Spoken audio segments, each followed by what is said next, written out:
Lines you wouldn't hear in a Bond movie. Agents aren't what they used to be, 007.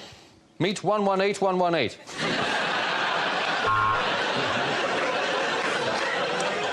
One dry martini, shaken not stirred, and 4 Jaeger bombs.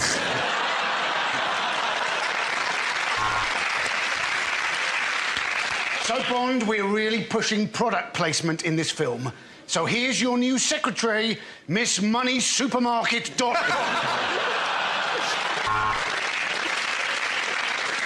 Goldfinger, what are you doing with that laser? You've nearly burnt my cock off.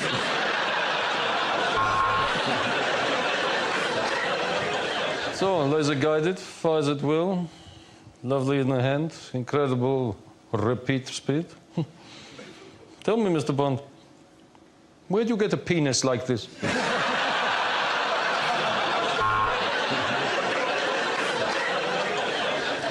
MI6? No, you're a lot older than that, Bond.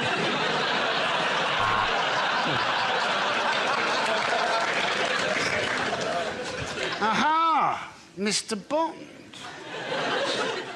It appears that somebody has stolen my cat.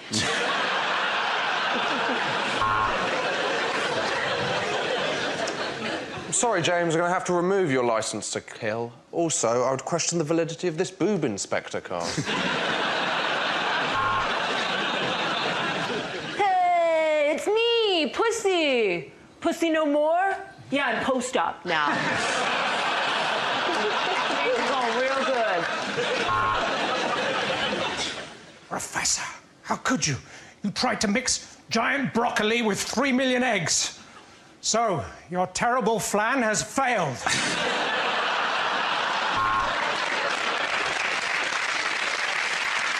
And this watch that fires bullets, and I'm afraid that's all the gadgets I can give you, Bond. I'm the 8 items or less queue.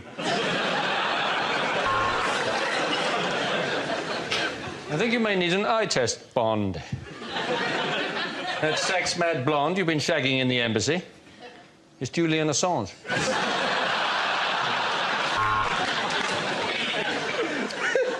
So she's smuggling diamonds somehow, Bond, and your job is to find out how.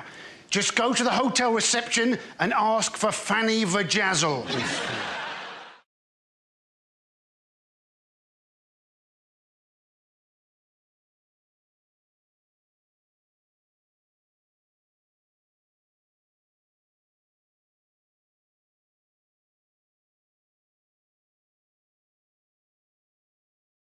Now we come to scenes we'd like to see. So if everyone can make their way over to the performance area, I'll read out this week's topics and then we'll see what our panelists can come up with. OK, here we go. The first subject is things you wouldn't hear during an election campaign. I know we didn't follow through on all that bollocks we said before, but this time we really mean it. We in the Green Party think we've had a cracking election. Nobody's voted for us, but they've put all the election literature from us in the correct recycling bin.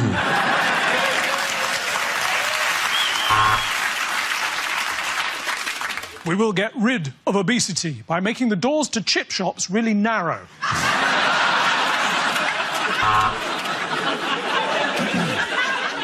I visited a factory today, and the man let me ride on the forklift. It was good.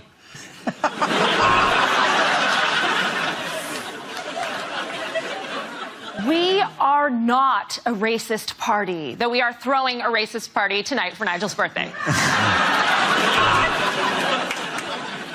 Farage, this is my bunk bed. You keep on the top bunk.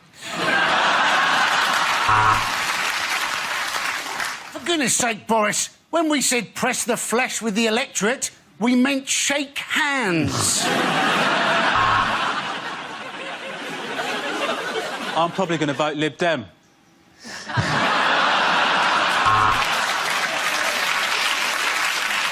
I think the best way for me to explain why you should vote Conservative is with this rap.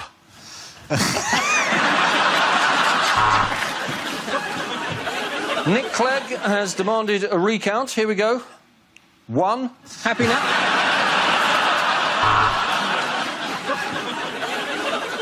The public have spoken, and they said that I'm a knob. We will shorten the waiting list for eye operations by building hospitals on the far side of busy roads.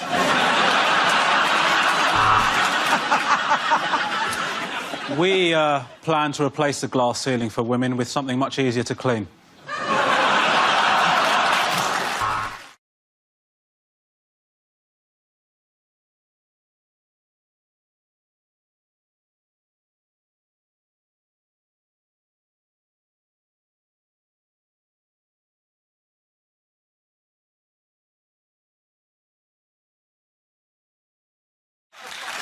Unlikely things to hear on a travel programme. Look at these wide, sandy beaches. Fantastic. And we're almost certain the Ebola has now gone.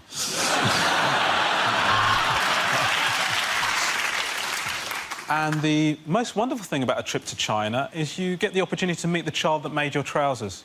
Yeah, I said it. Southend is a lot like Las Vegas. It's the only other place in the world where you can play for sex with chips.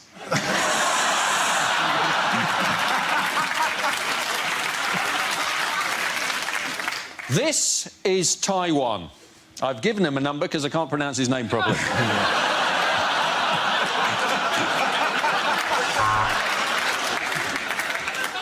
I'm Danny Dyer, and welcome to Italy's quaintest vineyards.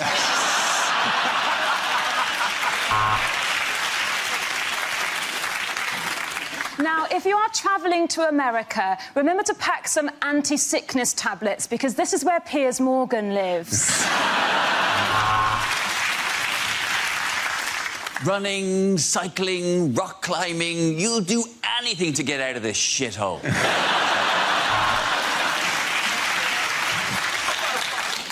The accommodation, the weather, the food, all of these wonderful things help you to forget how smelly the locals are. Yeah, I said it. Yeah.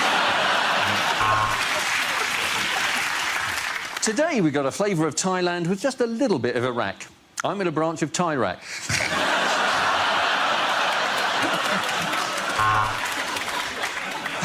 This week, I'm in Kyrgyzstan, answering your questions, like, how do you spell it and where the fuck is it?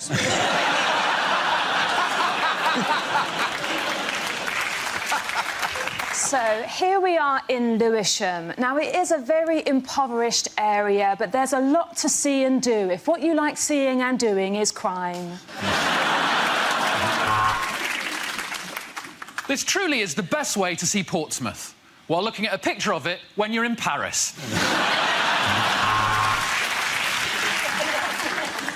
I'm almost certain my producer has got this wrong.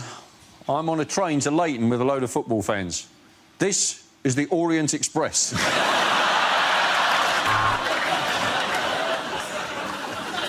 Something about travel.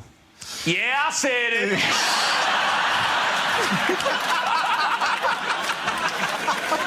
This is Keflavik, one of Iceland's oldest geezers. You all right, mate?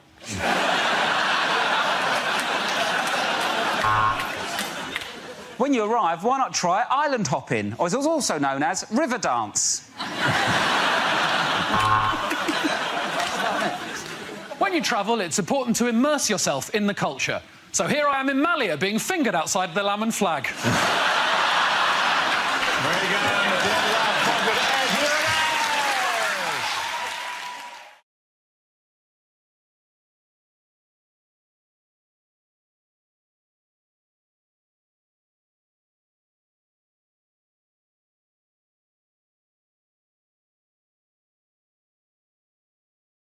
Next topic is things that would change the atmosphere at a dinner party. Ignore the banging. She's been in there for 24 years. Help yourself to Nibbles. He was our favourite hamster, but it's what he would have wanted. Are you sure this is pork? It's just because Mike Crackling has a tattoo. Don't worry, we don't say grace. We just sacrifice a child to the great god Imhotep. Doorbell. Excellent. That'll be Heather Mills and James Blunt. Hope he's brought his guitar. I hope nobody's allergic to nuts, because I like to rest mine on the table. Well, this is absolutely lovely. I say we all raise a glass to the Fuhrer!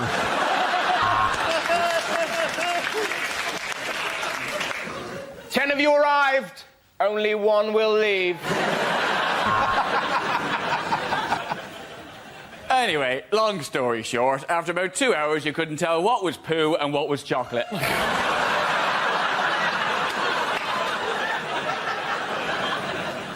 There is a vegetarian option.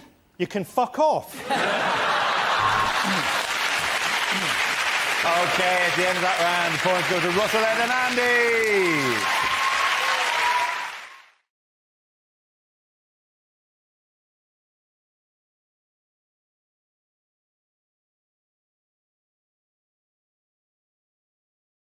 Can I say that the jam thing irritates me, though, because the jam thing is that we've been told there's an opportunity for Britons to sell jam to Europe. Yes. That's the big opportunity, right? And all the Twitter comments were trying to sell jam to the French, all the French provide all of that. But they do, but we make really good jam. We make really, really good jam. And I hate this thing. Doing down the country. Yeah. No, whereby everything that comes from France is more sophisticated. Their jam just comes from a big jam factory near Marseille. I mean, when I was a kid, we all thought ski yoghurt was incredibly sophisticated. It was made in Swansea. When you started that, I thought, where's he going with this? And it's just like, oh, he just loves jam. French jam is really complicated. I mean, it's not good because you go to Waitrose. Jesus Christ. You just want a jar of raspberry jam. Can you find it? You can find framboise. What the fuck is that? It's food. Oh, OK. Oh, very similar topics. I once went to a buffet in Reading, and that's not even the joke. It was organised by a woman called Wendy, and it was so beige. It was so bland. It was like a buffet representation of Reading. I looked across this buffet, right? They put out sausage rolls, right? Sausage rolls, right? Where they just whipped off the cellophane and put the corrugated plastic straight down on the table.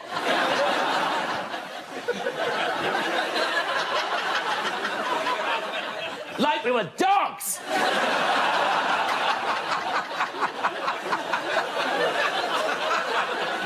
Then we had Scotch eggs, right? Scotch eggs cut into quarters. Apparently no one can eat a whole one. Then we had breadsticks displayed in a pint glass. I thought I was at a fucking UKIP rally.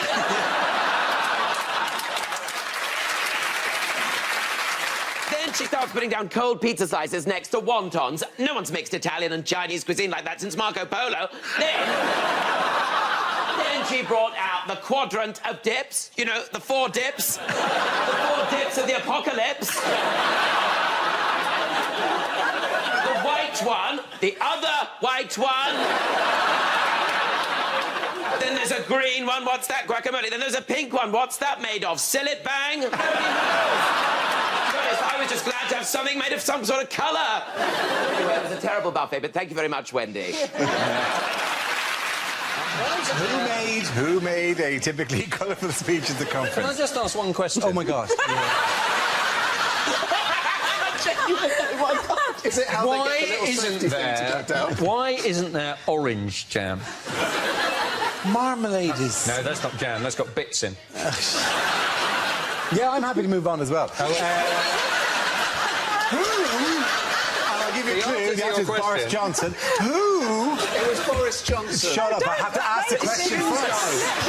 Let's stick to the conventions of normal language. Who made a typically colourful speech at the conference? Was it Hugh about jam? OK.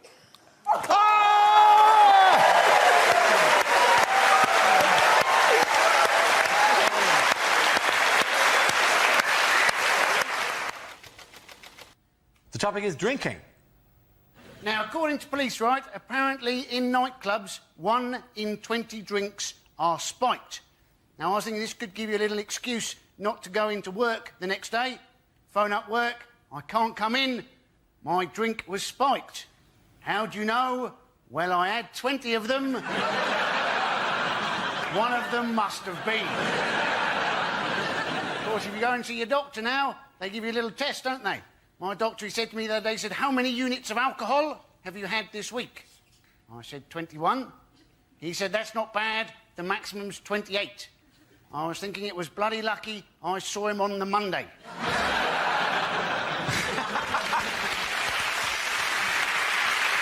OK, let's see what we've got left for Frankie. Let's spin the wheel again. And it's drinking. As a teetotal alcoholic, that should be quite good. I drink energy drinks now. It's good that they've finally managed to can anxiety. It's good that there's a drink that gives me the resting heart rate of a serial killer who's just spotted that there's a sale on at B&Q. I hate this thing where Guinness always go, oh, we're the national drink of Ireland. Yeah, you're the national drink of a nation of alcoholics. That's like saying that you're Gary Glitter's favourite search engine. I'm teetotal, right? A concept which Scottish people don't understand. So I did a gig in Fife, and I was on stage, and this guy was going up to the bar, and he went, hey, I'll get you a drink as well. And I went, well, I used to be an alcoholic, so I don't drink anymore, but thanks anyway. And he looked at me for a bit, and then he went, a pint of lager shandy? Frankie Boyle. And the topic is food. Oh, there you go. Now, this is one of my favourite topics because I actually hate restaurants. And my wife loves restaurants. She's middle class. She's been skiing and everything. And she loves a restaurant. She says, can we go to a restaurant at the weekend? And I say, yes, we can. And we're there, we're barely there 2 minutes, and she's like, isn't it a lovely ambiance? And I say to her, I don't know what you're talking about. I've worked out what an ambiance is. It's a night out about poor people, isn't it, basically? It's people with a few quid to say, can we just have one night out about the poor people turning up? You know what they're like, they'll be banging spoons together, singing Mailman's a Dustman, creating an atmosphere. We want an ambiance. So we're trying to enjoy the ambiance. But something's happened spoiling it for me. There's no tomato sauce on the table. Creating the situation when my wife looked at me, she said, you're going to ask for tomato sauce, aren't you? I said, yes, I am. Because I'm going to have the risotto. You can't eat risotto without red sauce, it's too dry. It's a health and safety issue. You've got to zhuzh it up with a bit of red sauce, right? So I thought, I'm not having it. I said to the waitress, excuse me, do you have any ketchup in the building? She's looked at me like I'm the worst pleb God has ever put breath in. She went off to the kitchen and I saw her making her way back with a pot about that big, about 2 chipfuls of tomato sauce. I thought, oh, here we go. She's tried to put it down and walk away like she's doing a drug deal or something. And I stopped her. I said, hold on, love, don't rush off. And I took a sip of it. And I looked at her, I said, yes, I'll have a bottle, please. Things you wouldn't hear on a TV cookery show. Hi, I'm Nigella Lawson, and before I bake any cake, I like to chop my flour into lines. You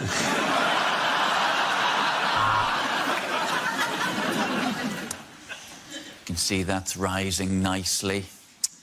It does that every time I think about how much money Channel 4 are going to pay me.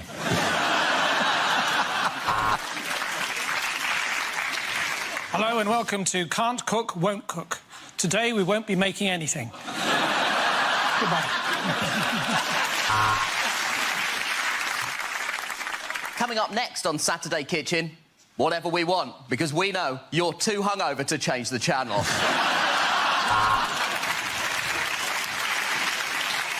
This is a hot pot. This is a fucking hot pot!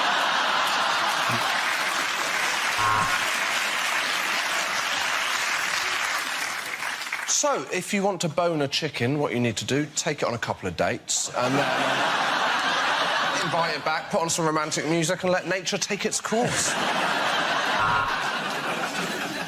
There is a bit of a problem on this week's food and drink. I've finished all of it.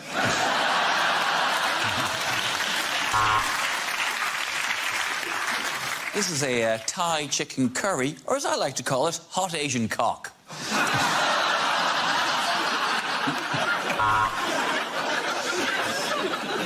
OK, Sam, let's see what you've brought in your bag of ingredients. It is a pint of wine and a large Malteser. Right, welcome to Southern Cooking for Northerners. First up, quinoa. What is it and why it can fuck off?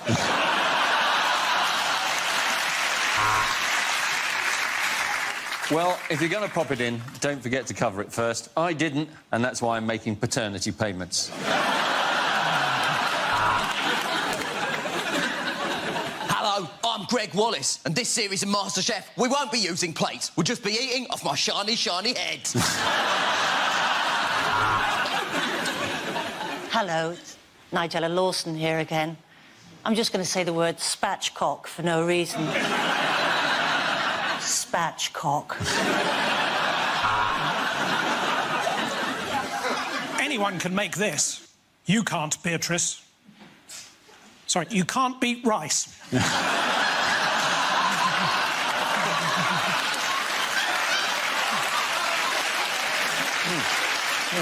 just all go home.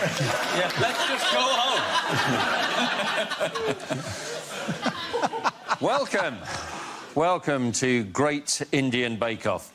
I'm Paul Bollywood.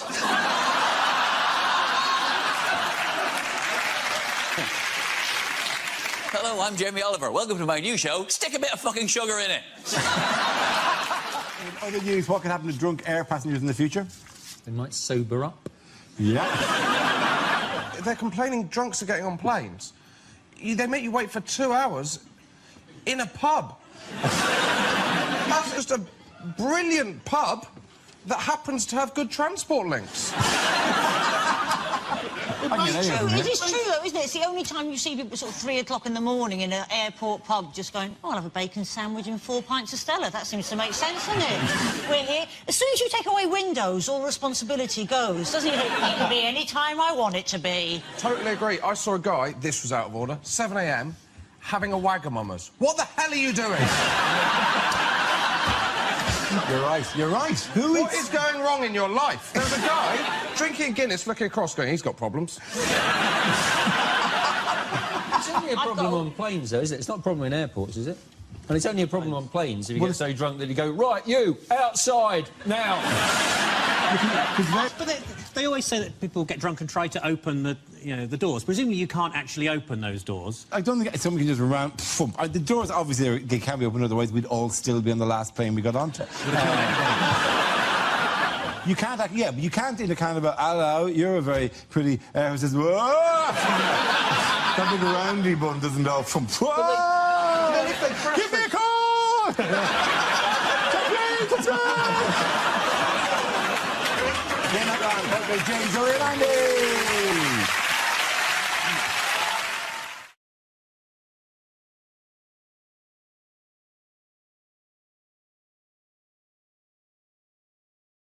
We start with a round called Headliners. Here's a picture of American presidential candidate Barack Obama meeting Gordon Brown this week. But what does BOTE stand for? Is it Brown overdoes the ecstasy? Is it Brown orders tango enema? I think you know when you've had a tango enema. I think it is probably Britain's oddest twins exposed. Is it Brown impersonates cricket umpire? Yeah.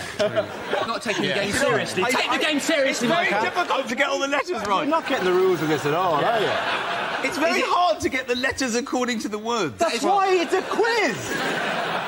Is Gordon Brown watching Bill Oddie's tit extravaganza?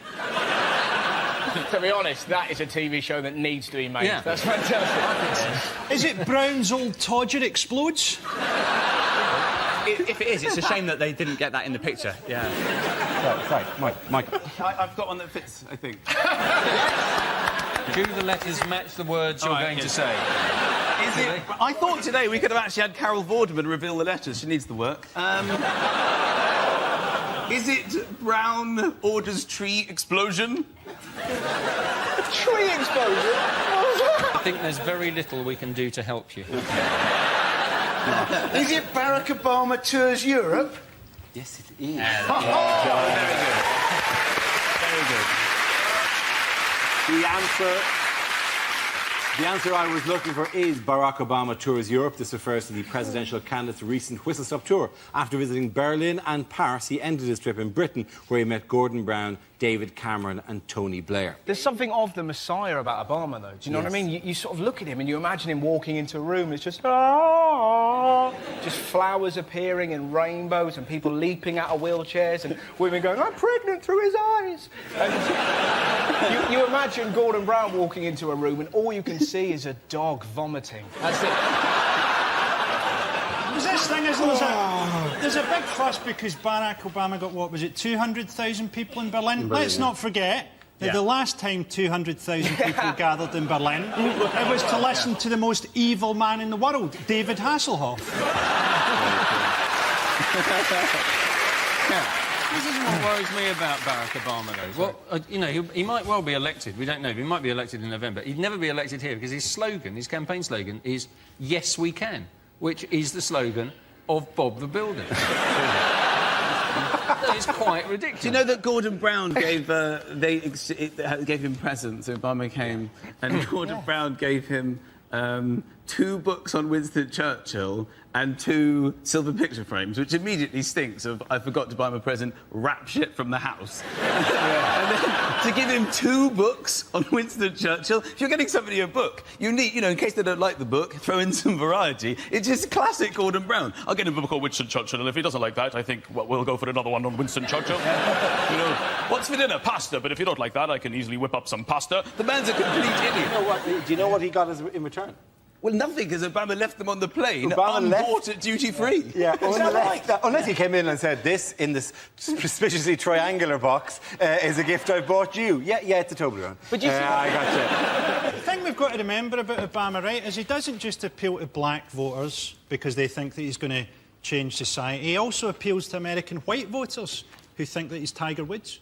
I mean, let's face it, who is he actually going to be up against? He's going to be up against Senator John McCain, right? A man who came second to George W. Bush for the Republican nomination in the year 2000. What the hell have the Republicans been playing at? The best person they can find is somebody who wasn't quite as good as George W. Bush 8 bloody years ago. Do you know McCain's slogan isn't too good either, actually? Is it no, we can't? No, his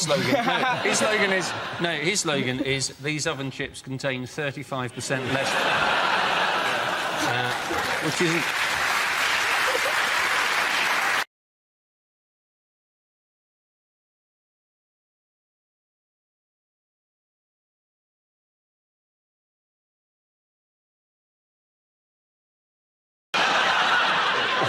What proposal has Energy Secretary Chris Huhne announced this week?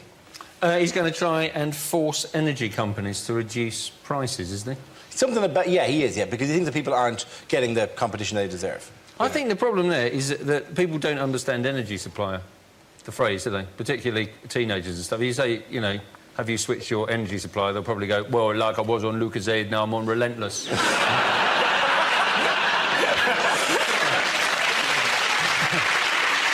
That's the problem. That is the voice of young Britain, right? I'm, in fact, on Economy 7. Oh. And that's supposed to save you money because the idea is you do things overnight. But I'm not sure it does actually save you money because you tend to put the washing machine to go on overnight, then you actually forget that you've put it on. 2 days later, you go back to the washing machine, smell the clothes, think, I better put those on again. Isn't Economy 7 saving you money so long as you're using it in 1986? Not that I'm aware. I would say to you, Andy, that cookability is... And if you want to save energy, Andy, you want to fit the best fit ever. It's called Economy 7! It is called Economy 7, yeah. Andy, I've got something to say to you. Boom, boom, boom, boom. That's so blue. Leave him. Don't take the piss out of him. He's got a tiger in his tank. The funny is, I don't get any of these jokes because I grew up in Ireland. I don't get any of these jokes. How about fiddly-dee, have coal? That wasn't a popular ad in Ireland. Thank you very much. It would make things a lot easier if there was an actual difference when you switch supplier. If they went, I've gone from EDF to British Gas, and now, I don't know, it looks a bit French or something. Do you know what I mean? If it just had something about it, that it wasn't patently exactly the same gas and just a different bill. What, you think the gas should come out in a different colour? Yes, I don't know, shape or something. Oh, I like this. This is new. Ooh, dun dun dun dun dun dun. Every so often, a Sonnet Lumiere show would go on. My father is convinced that since they switched to a French-owned electricity company, that it's coming through slower. He is sure of it. I don't know what it means. And did you think that it's kind of coming with a kind of a French? I'll be there in a minute. Why are you so desperate to have a cup of tea? I'll be there. I'm still distressed to find out that My Economy 7 only existed back in the 1980s.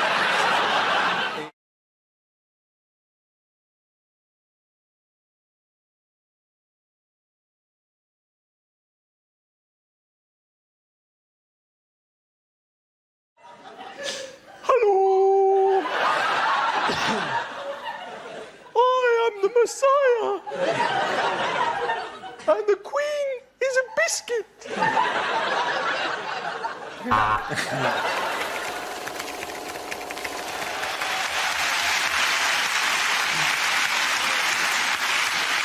We start with a round called Picture of the Week. I show the panel a topical image and ask them to tell me what's happening. So what is going on here? Is it celebrity first dates? Is this what happens when you swipe right on Tinder without looking properly? I suspect that she is thinking, don't call him Dobby. The first subject tonight is what a TV chef would never say. So that's the bird plucked and stuffed. All that remains is to kill it. Welcome to One Fat Lady. And here, what you want to do is put a little bit of the brown mixture in the tin and then sprinkle a little bit of hash on the top of it. Well, these Korean meatballs really are the dog's bollocks.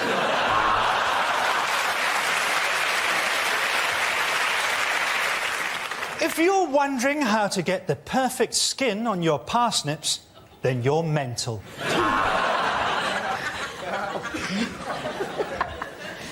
Hello, I'm Delia Smith, and today we're going to cook a panda. Am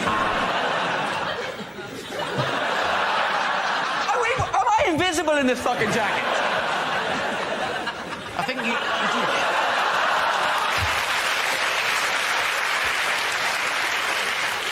So, I've marinated it for half an hour, seared it for 15 seconds, and now I'm drizzling it on my buttocks.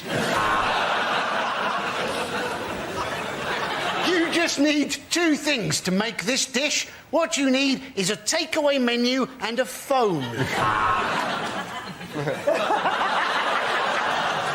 Tonight on Russian cookery, cyanide, polonium, and a crab stuffed with explosives.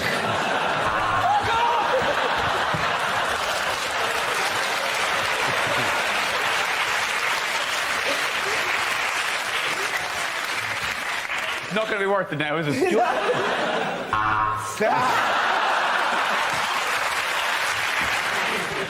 Hello and welcome to Working Lunch, a show for people who are so good at business they're sat at home watching the TV in the middle of the fucking day.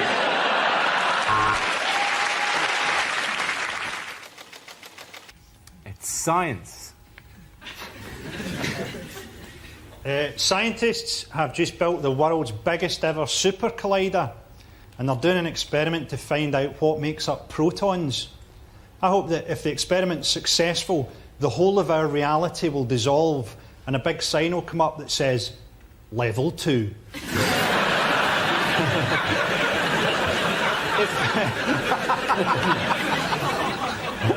I I always wondered, you know that woman that had the face transplant? See if she gave you a blowjob, would that technically count as a threesome? Thank you, Roy, ladies and gentlemen. What's happening here? Foreplay. Foreplay is the first answer we've received. Is David Cameron saying, I met your mum once? Is it a poster for the new film Babe 3, City Boy and the Pig? Has the Ashley Madison website been hacked again? Well done at taking two recent stories and slamming them together into one top-quality punchline.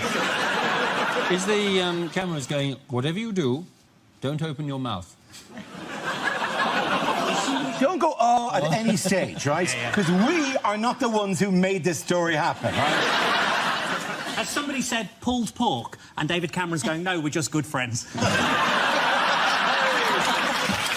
lovely stuff.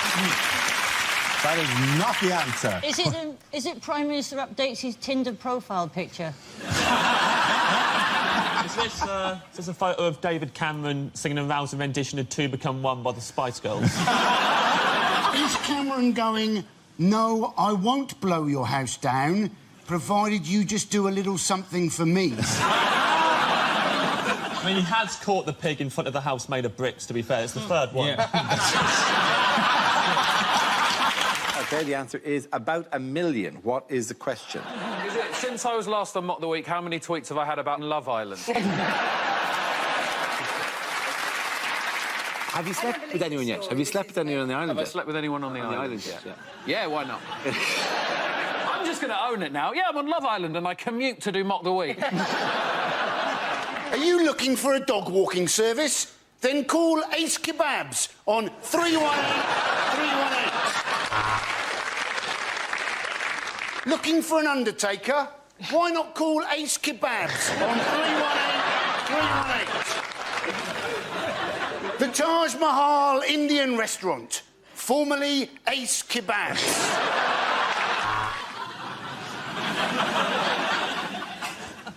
Leadership looks fun, but it's stressful. Just look at anyone leading a conga. On the outside, it looks brilliant, having a great time all the time, just...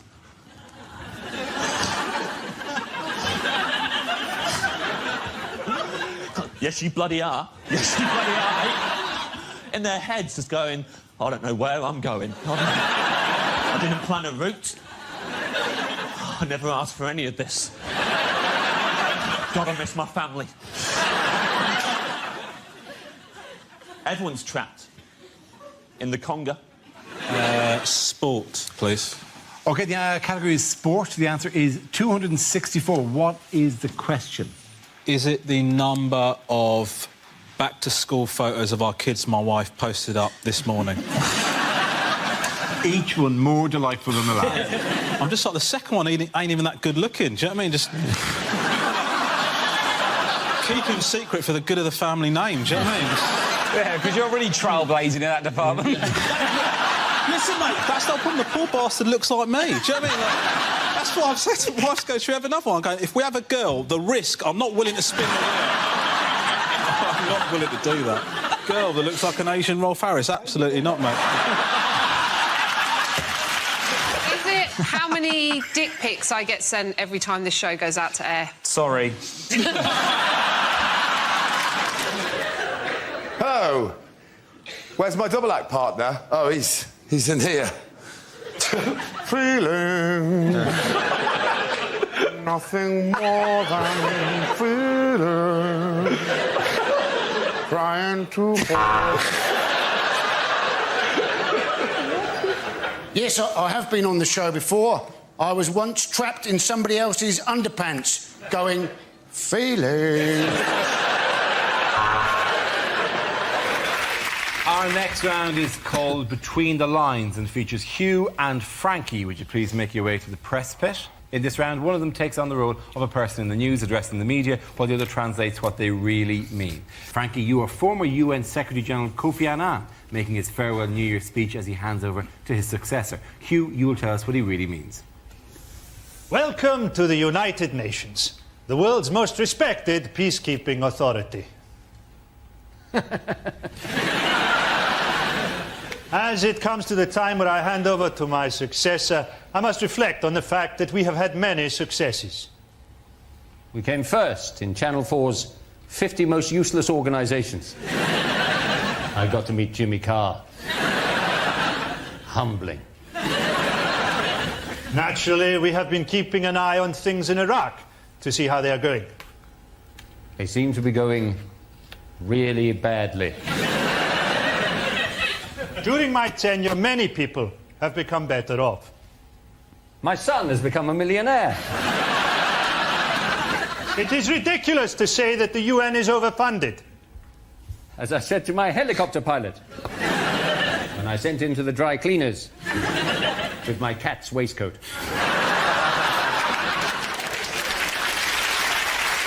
We now play a round called Royal Commentary. We'll play in a recent piece of footage featuring the royal family and ask you to provide a commentary. This week, the Queen entertains a foreign visitor. Well, there she is, Royal Majesty, Queen Elizabeth II, wearing white gloves as normal. People ask us why. Well, it's quite obvious, because later this evening, she's refereeing the embassy snooker. Well, why are they here? Well, they're here for this, the world's largest musical chairs competition. 353 chairs, 354 contestants. The table, of course, from IKEA, normally seats 12. It's in the catalogue as the Blomqvist. Oh, Jack Chirac is absolutely up for this competition. He loves it. And so is the Queen, but she's putting her glasses on. She's not letting the cheating French bastard get away with anything. The music provided by the Grenadier Guards with their version of Smack My Bitch Up. Well, the Queen now rising for the reading of the rules. The French will go clockwise, she says. The British will go anti-clockwise. It's very confusing, much as it was at Verdun.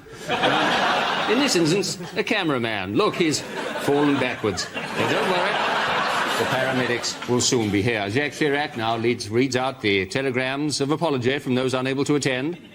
Saddam Hussein would have loved to be here. Unfortunately, he fell through. And President Ahmadinejad, Desmond Tutu, and H from Steps can no longer be with us. This is quite boring. So much so that the man immediately below Jacques Chirac is having to burn his own face in order to stay awake. Well, they're finding... Oh, my eyes, he's saying. They find that... Well done, Hugh. The plane's about to land in Glasgow. Passengers are reminded to set their watches back 25 years. Unlikely lines to hear in a TV show. On Shaun the Sheep this week, Shaun has a big surprise when a nasty DEFRA man comes round with a bolt gun. So get dialling, because remember, those phone lines close at midnight. Yesterday.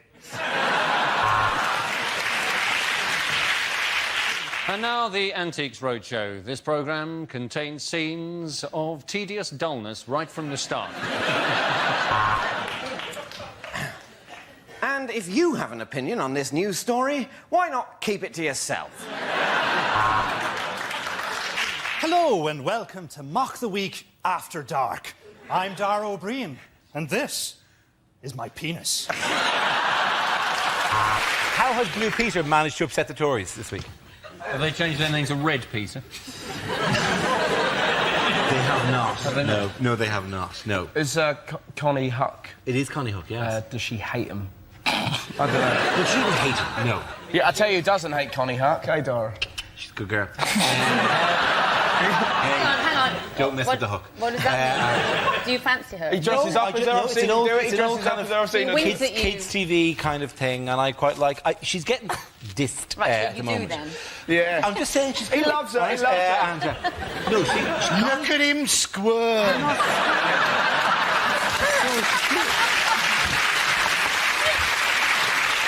Have you ever met her, Dara? I've never met her, no. Is your- I'm clearly not Would you going like to happen sidle now. up to her and say, here's something I made earlier? Dara, does your wife watch this? Yeah, but she doesn't watch Blue Peter, so I'm all right. Sticky back plastic. That actually was just a Blue Peter term. It had no actual gag there, so no, sure you might have just said, check the dog at that stage. whoever from the production company who left the disc for a Philips monitor user's manual on my desk for me to see during the show. It's really handy. I'll upload that as the show proceeds. Genuinely, it's in 2 languages, in Japanese as well. Oh, it comes with the monitor drivers and the smart control software. Lovely. Ching ching. Does that mean that we've recorded none of this so far? Who has been running wild with Bear Grylls recently? Obama. Obama, yes. Yeah. That's him. A selfie of him. Why was he there? What was he doing? He was there on a survival sort of programme for 2 days, but you think it would have been a doddle for Obama, wasn't it? I mean, he has survived 8 years as a black US president. Does he realise that he's still president? Because he's just pissing around now. 2 weeks' time, you're going to hear the phrase dancing for survival. It's Barack and Christina. This is supposed to be a survival programme. What technique are they demonstrating here? A selfie without a stick? And also, of all the places where you could find a stick, you'd think they could make one. They fashioned one. They fashioned a stick for selfies out of local shrubbery. Yes, it is. Oh, my God. Hilariously, my monitor just stopped working. If only we had the instruction disc for a monitor. The Copa America is on, right? And a player got sent off because the guy who was marking him fingered him in the backside. Yeah. And then when he turned around, the guy who'd done the deed with the finger pretended to go down as if he'd been hit. He fingered him and then went down? Yeah. Exactly. How is that a bookable offence? That seems, if anything, sounds generous. It seems overly intimate. Yeah, he got his bum hole fingered, didn't he? There was some contact. Well, the finger went in his bum hole. In the general area. It was quite proctological. There was an element of, well, if you're going to check my prostate, at least train for a few years in this field. I like how you're making it scientific, but we just want to say bumhole fingering. He put his finger in his bum hole. I don't think I've ever heard anyone say the word bumhole more often than this, Rob. Bumhole is funny, isn't it? You finally got a catchphrase, something that people can shout at you in the street. I almost regret bringing that story up now. Can we move on? I mean, you brought it up, Dara, to be fair. OK. The next story. OK, maybe before... OK. OK. What became legal across all of the United States this week? Bumhole fingering. Stop it.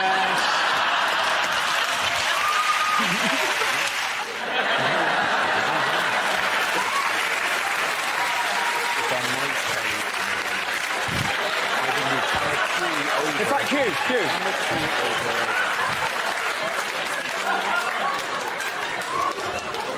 Hang a minute. Let's see what happens if I can lasso a dinosaur. I'll see if I can do that. Here we are. Swing. There's a cat.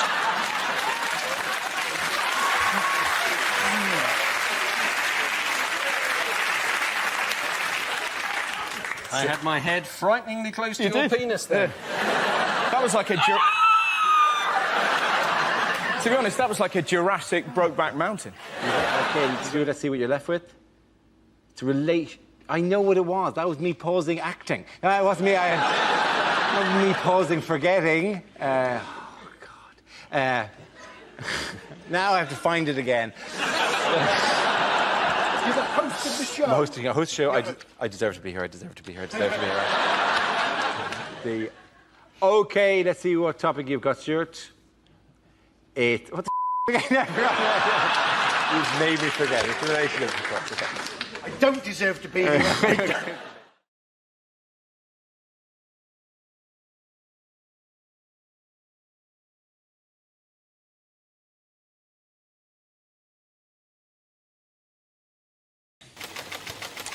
The subject is health. Who wants to come in on that? Right, health.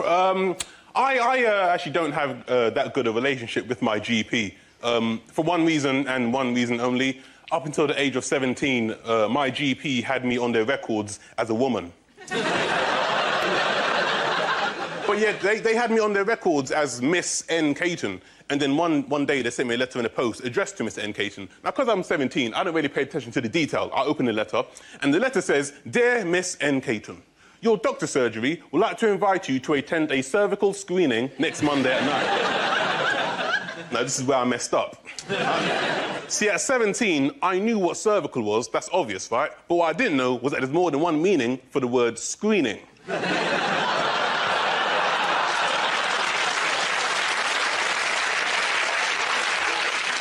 I thought screening was like, you know, you're screening a film.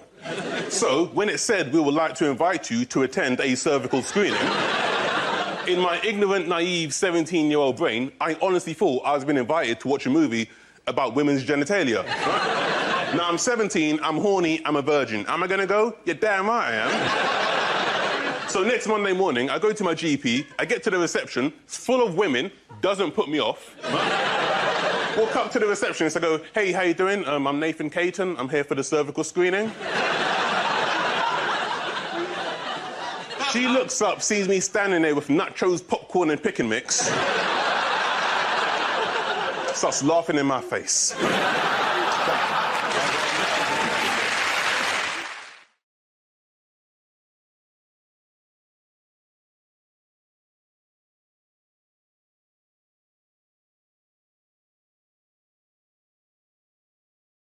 Things a sport commentator would never say. 8 no balls in a row. You join us for the women's 100-metre final. Rory McIlroy is on the green. He holds the baby lamb aloft. This is for an eagle.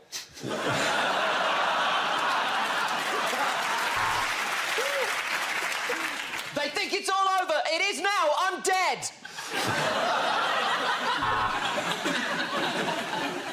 And the Russian champ beginning her floor routine now. Running, running, running, big jump, and a tumble, and a little tumble, and then rolling around, and then a bit of swirling. To be honest with you, I normally do the darts. Joe Root's up now for England. He's quite cute, isn't he? He could spend a couple of hours at my crease. And at the end of that match, it's 0-0. But it doesn't matter because both teams are just such lovely people. Well, there are 3 horses in it. This is the worst sausage I've ever had. And the Ferrari crosses the line in the worst case of cheating the London Marathon has ever seen. Welcome to the Monaco Grand Prix. And yes, they do all sound a lot like bees.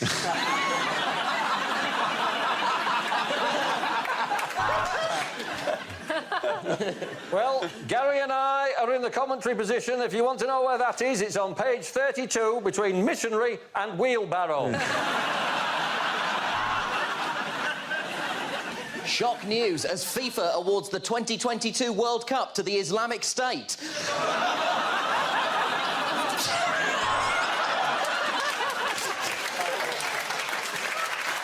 Say what you like about these cyclists, but boy, do they know their drugs. The referee there taking down Ronaldo's number. Not really the time or the place, but good to see we've kicked homophobia out of football. And as is traditional, the leader of the Tour de France now awarded with the yellow jersey to remind him what colour his piss is supposed to be. 15:30 in a chat room. It's so difficult to tell.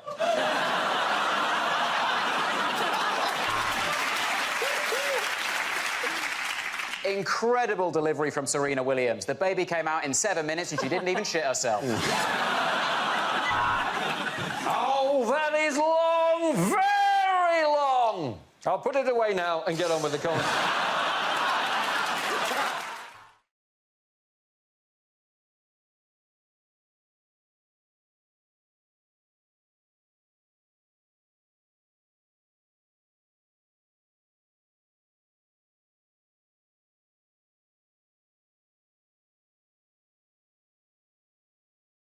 The first subject is unlikely lines to find in the Bible.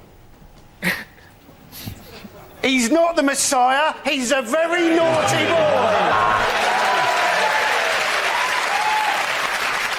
And God said, "Let there be light." Sponsored by PowerJet.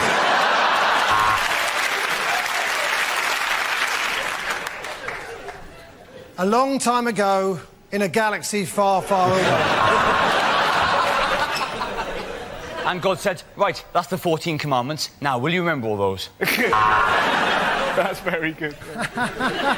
Table for 12, Jesus. I can do 2 6s at 8:30. And on the 8th day, God created a magic talking leopard and forgot all about us. And Mary said God had given her a child, so Joseph went and joined Fathers for Justice. And it rained for 40 days and 40 nights, although Thames Water still had a hosepipe ban.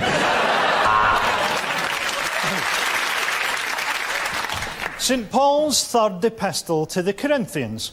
Dear Corinthians, I've written to you twice now. No reply.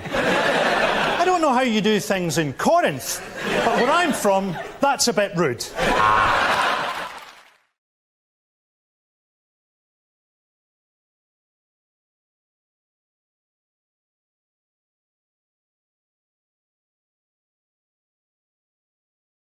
Bad thing to say at the opening of the new Wembley Stadium. Is it just me, or does it all feel a bit wobbly? Due to a double booking, England's first match is against Simply Red. Ladies and gentlemen, James Blunt!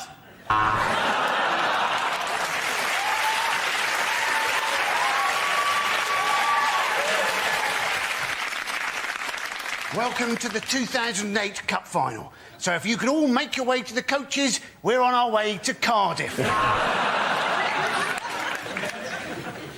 And all for the same price as building a rope ladder between the Earth and Jupiter.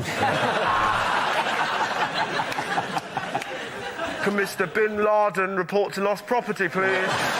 Mr. Bin Laden.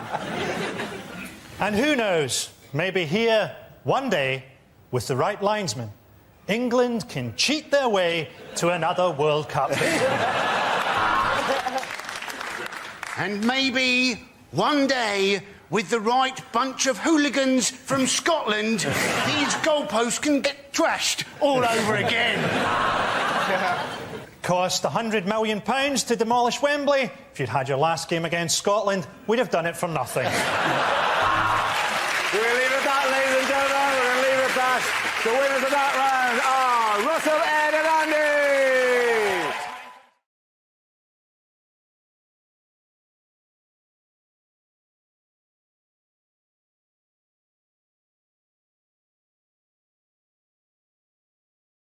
The next topic is things you won't hear your sat-nav say.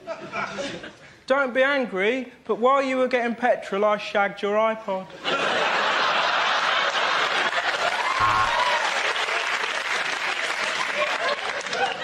Are we there yet? Are we there yet? Are we there yet? In 300 miles, you will realise this gimmicky voice was a terrible mistake. At the next set of traffic lights, a cyclist is going to pull up next to you and give you a really dirty look like he's better than you. When the light turns green, let's see how good his balance is. Turn right at the next junction for a bloody good dogging site. I'll tell you what, darling, how about you get out of the car and let your husband park?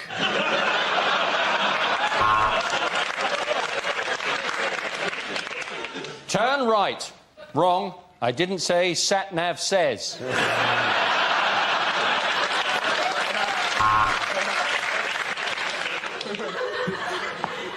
Welcome to Joburg. Lock the doors, put on your bulletproof vest, and don't leave me here. If you go away and leave me here, I won't be here when you come back.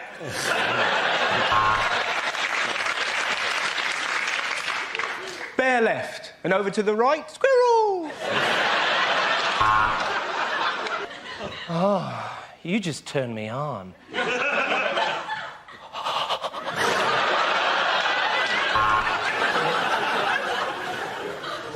Hold on, I've got the map upside down.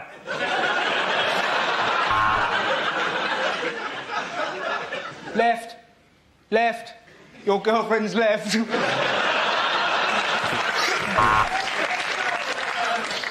Next dinner party, you drink and I'll drive.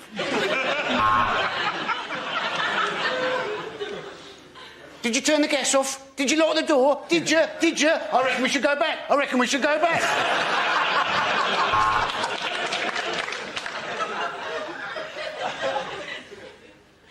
Where the fuck are we?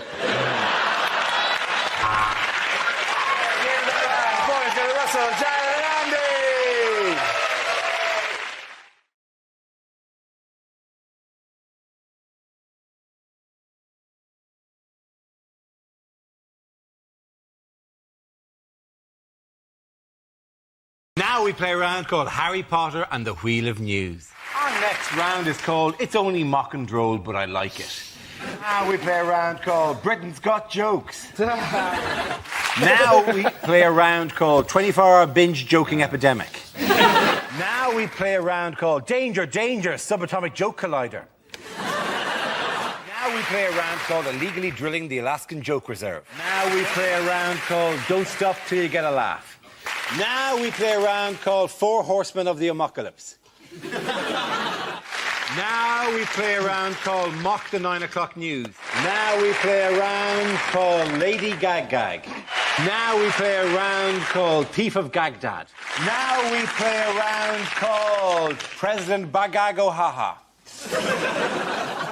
Now we play a round called Mock Up Your Daughters. Now we play a round called Life is Like a Box of Mockolates. Now we play a round called You've Got to Be Corbinit to Win It. Now we play a round called GWA, Gaggers with Attitude. Now we play a round called Everything I Do It for EU. Now we play a round called Nice to EU Nice. Now we play a round called Mock Out with Your Cock Out. This game. Now we play a round called George Osborne's Big Red Budget Mocks. Now we play a round called Mock Me Up Before You Go Go.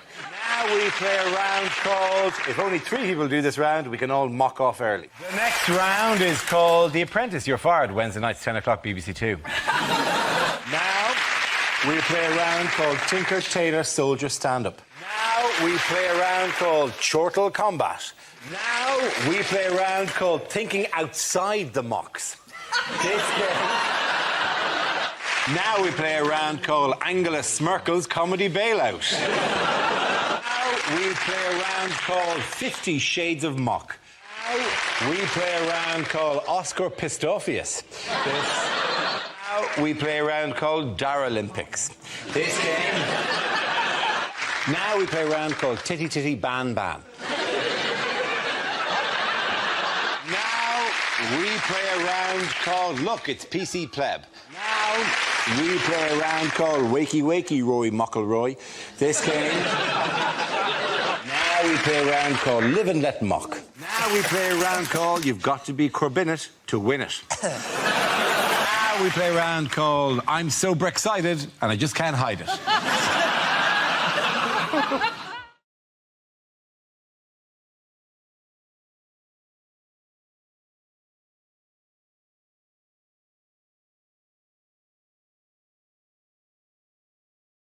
The next round is called Between the Lines and it features Hugh and Frankie. Would you make your way to the press pit, please?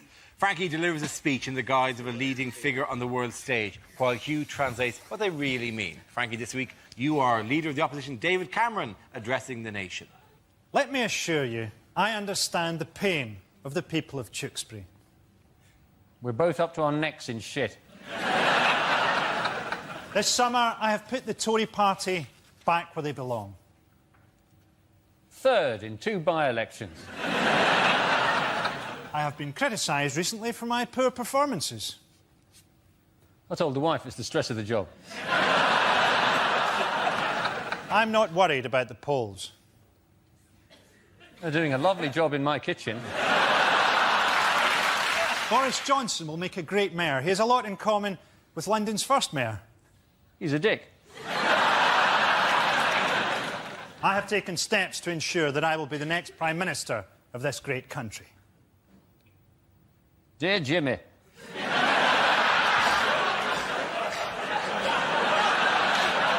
Could you fix it for me? Let's over here, Frankie!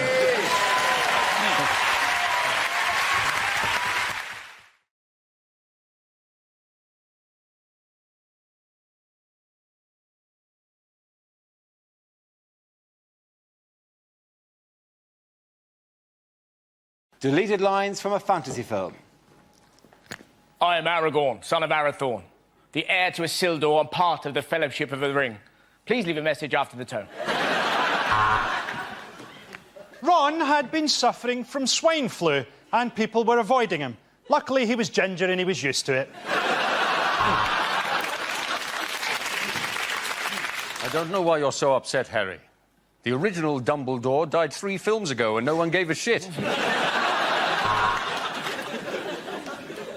Did you find Narnia in the wardrobe? No, Edmund. We found your porn stash. My friends, we will never hear the word Mordor again. Taggart has been cancelled. No, Harry, it's not a 5-headed dog. It's girls allowed. Me. I am Aslan, formed by the merger of Asda and Matalan.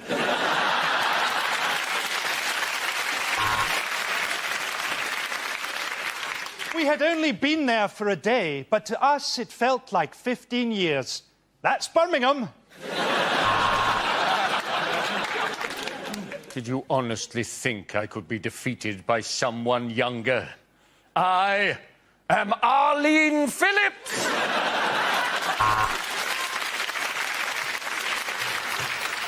Welcome to Mordor, twinned with Swansea.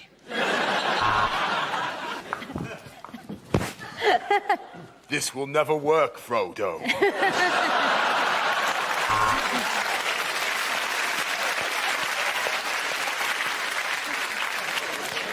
In the wardrobe, we found a magical compartment that led to the Fritzl family. He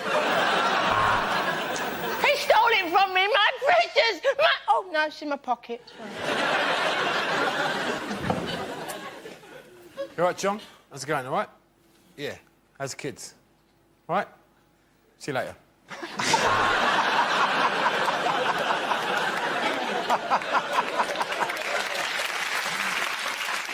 I'm not a dwarf, I'm a lesbian.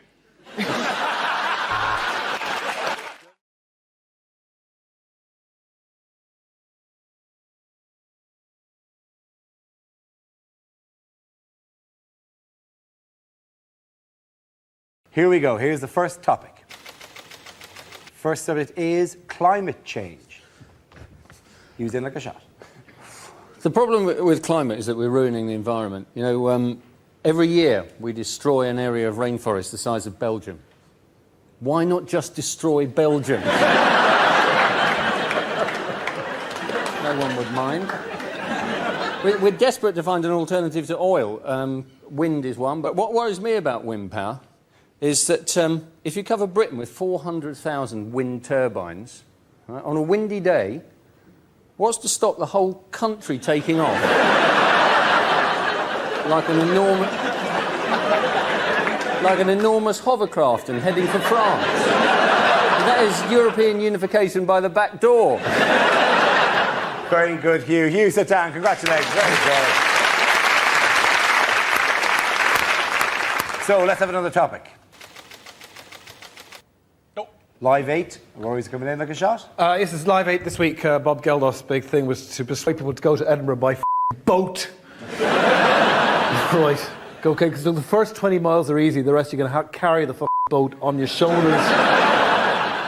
They're trying to get a million people up to Edinburgh. Elton John's not going, he's sending flowers. And it's a whole G8 Live 8 thing where the world's richest 8 nations get to meet the world's 8 richest rock stars.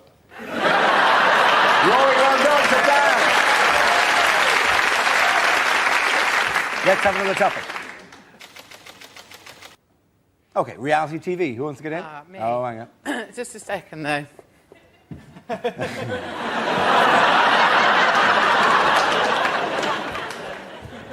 12 calories.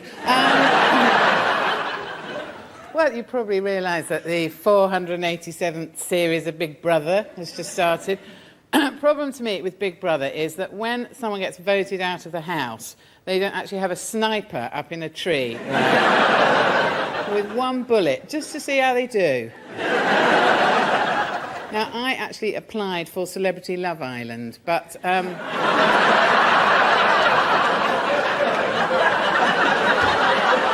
Joe, you can sit down now if you want to. That's just...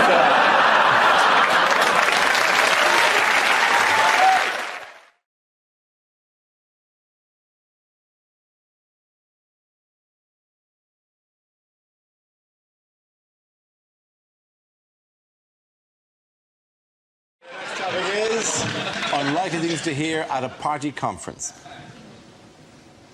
Yes, I'm a millionaire. Yes, I went to Eton. But I really feel I can relate to the rest of you scum.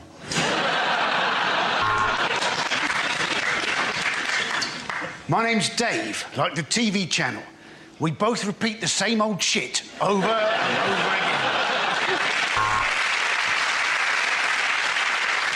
again. Would Nick Clegg please come to Lost Property, where his missing spine has been handed in? Am I to the left? Am I to the right? I'll be honest. It depends which trousers I'm wearing. So that concludes the conference. One more question. Would anyone like to buy a 40-foot sign with the word Conservatives written on it? I'd avoid the hotel bar. Anne Widdecombe's in there reading 50 Shades of Grey. It has just been unacceptable cut after unacceptable cut. Why can't Boris Johnson find a proper hairdresser? Welcome to the UKIP conference, the first conference to be held here in Islamabad. Education, education, education. Can someone fix my auto cue, please? Politicians ready! Gladiators ready! Let's get drunk and join the Euro. This government say they're phasing out Roman numerals. Not on my watch.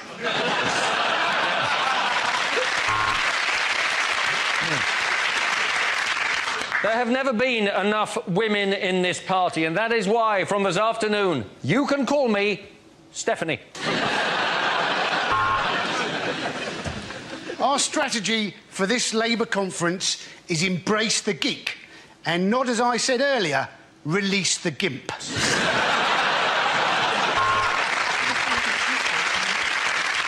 Here in support of Testicular Cancer Awareness Week, it's Shadow Chancellor Ed Ball.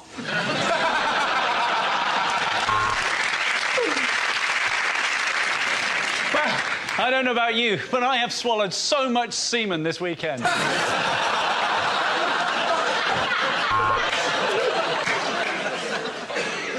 My name's Dave, like the TV channel.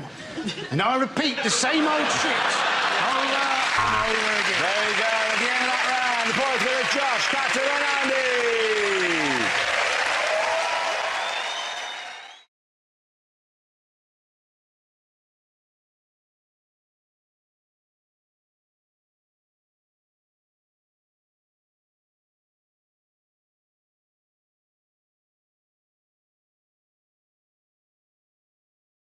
Now we come to scenes we'd like to see, so if everyone can make their way over to the performance area. I'll read out this week's topics, and then we'll see what our panelists can come up with. OK, the first subject is things you wouldn't hear over a tannoy. We apologise for the delay.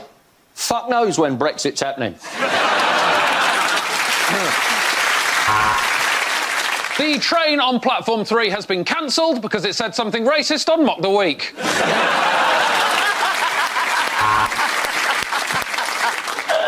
Please do not leave your children unattended. Unattended children will be removed and destroyed. And if you look out of the window on your left, you will see Christ the Redeemer, because I've crashed the plane and this is the afterlife.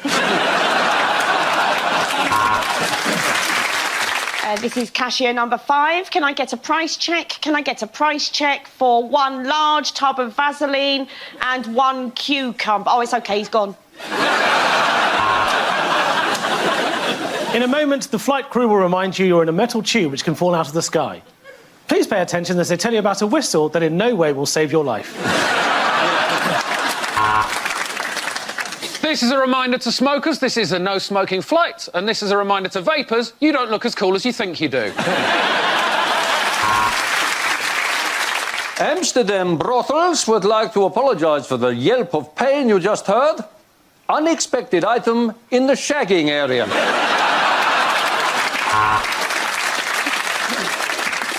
Hello, this is your pilot speaking. Just to prove that I am not too drunk to use the tannoy jet. Just a reminder that when we asked you to report anything that doesn't look right, we meant sort of like terrorist stuff, not just a baby wearing ripped jeans.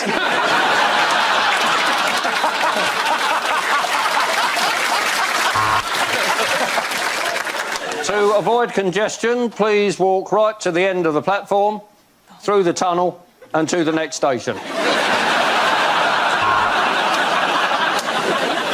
Don't forget you can take advantage of many deals in store today, or go with no deal because we're British and we won a war!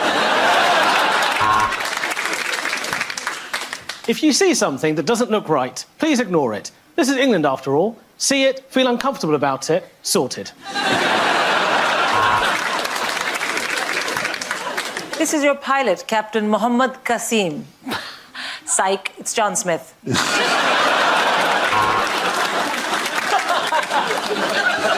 This is an announcement for the man in the petting zoo. Heavy petting is not allowed. Get your tongue out of that llama. And we've just pulled out of Paddington. Nobody expected the third film to end that way.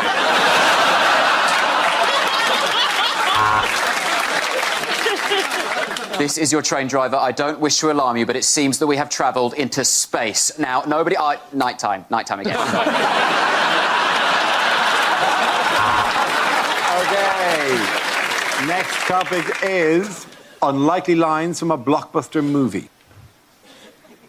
We are a race of super-intelligent beings who come from Uranus. Why is everyone laughing? Welcome to the Hunger Games, or as it's also known, London Fashion Week. The only way to defeat the evil clown is turning him off, then on again. This is IT.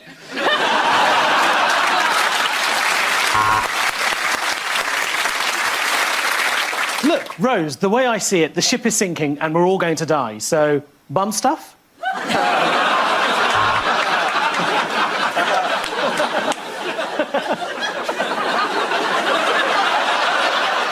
Joker. A comedian becomes psychotic because people don't find him funny. Just a little warning, that's all.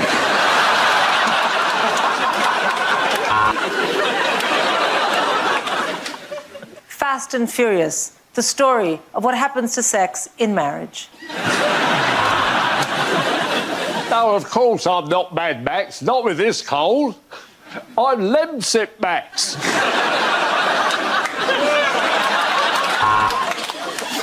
Oh, shit! Oh, that hurts so much. God, I hate living in Lego World.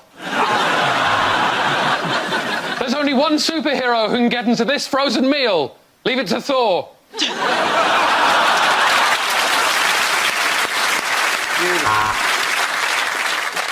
My name is Maximus Decimus Meridius. Sorry? Yes, I did go to private school. How'd you know that? Dude, where's my car? I traded it in for a bike. Oh, piss off, Greta.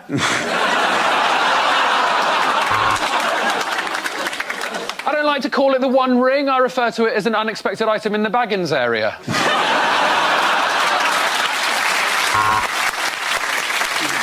I think this could be the beginning of a very beautiful friendship. Look, he sent me a dick pic. Woody, Buzz, you're not the only toys that come to life. I belong to Andy's mum, and my name is Rampant Rabbit. Do you want to know why they call me the Riddler? It's because all of my partners are riddled with STDs. I got this role because Romesh couldn't make it.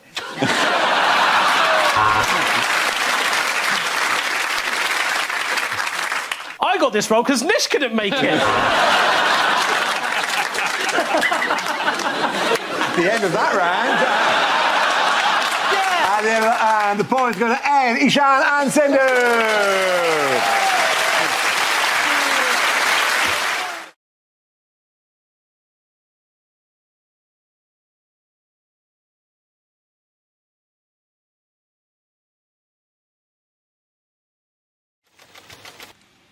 First topic is health. I had to have my penis looked at.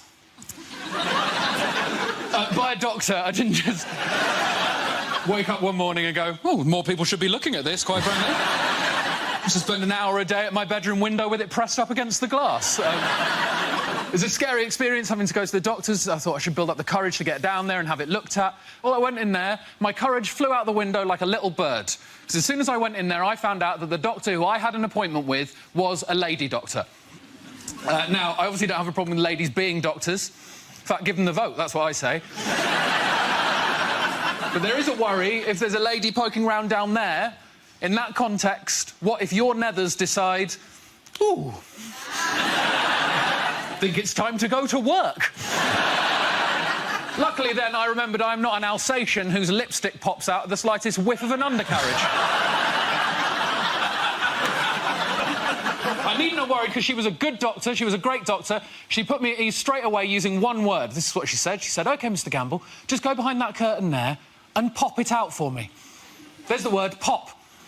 Now, pop is a lovely word. As soon as I heard that word, I knew everything was going to be fine because she was not expecting anything big in that area at all. Because the word pop is reserved for very small things.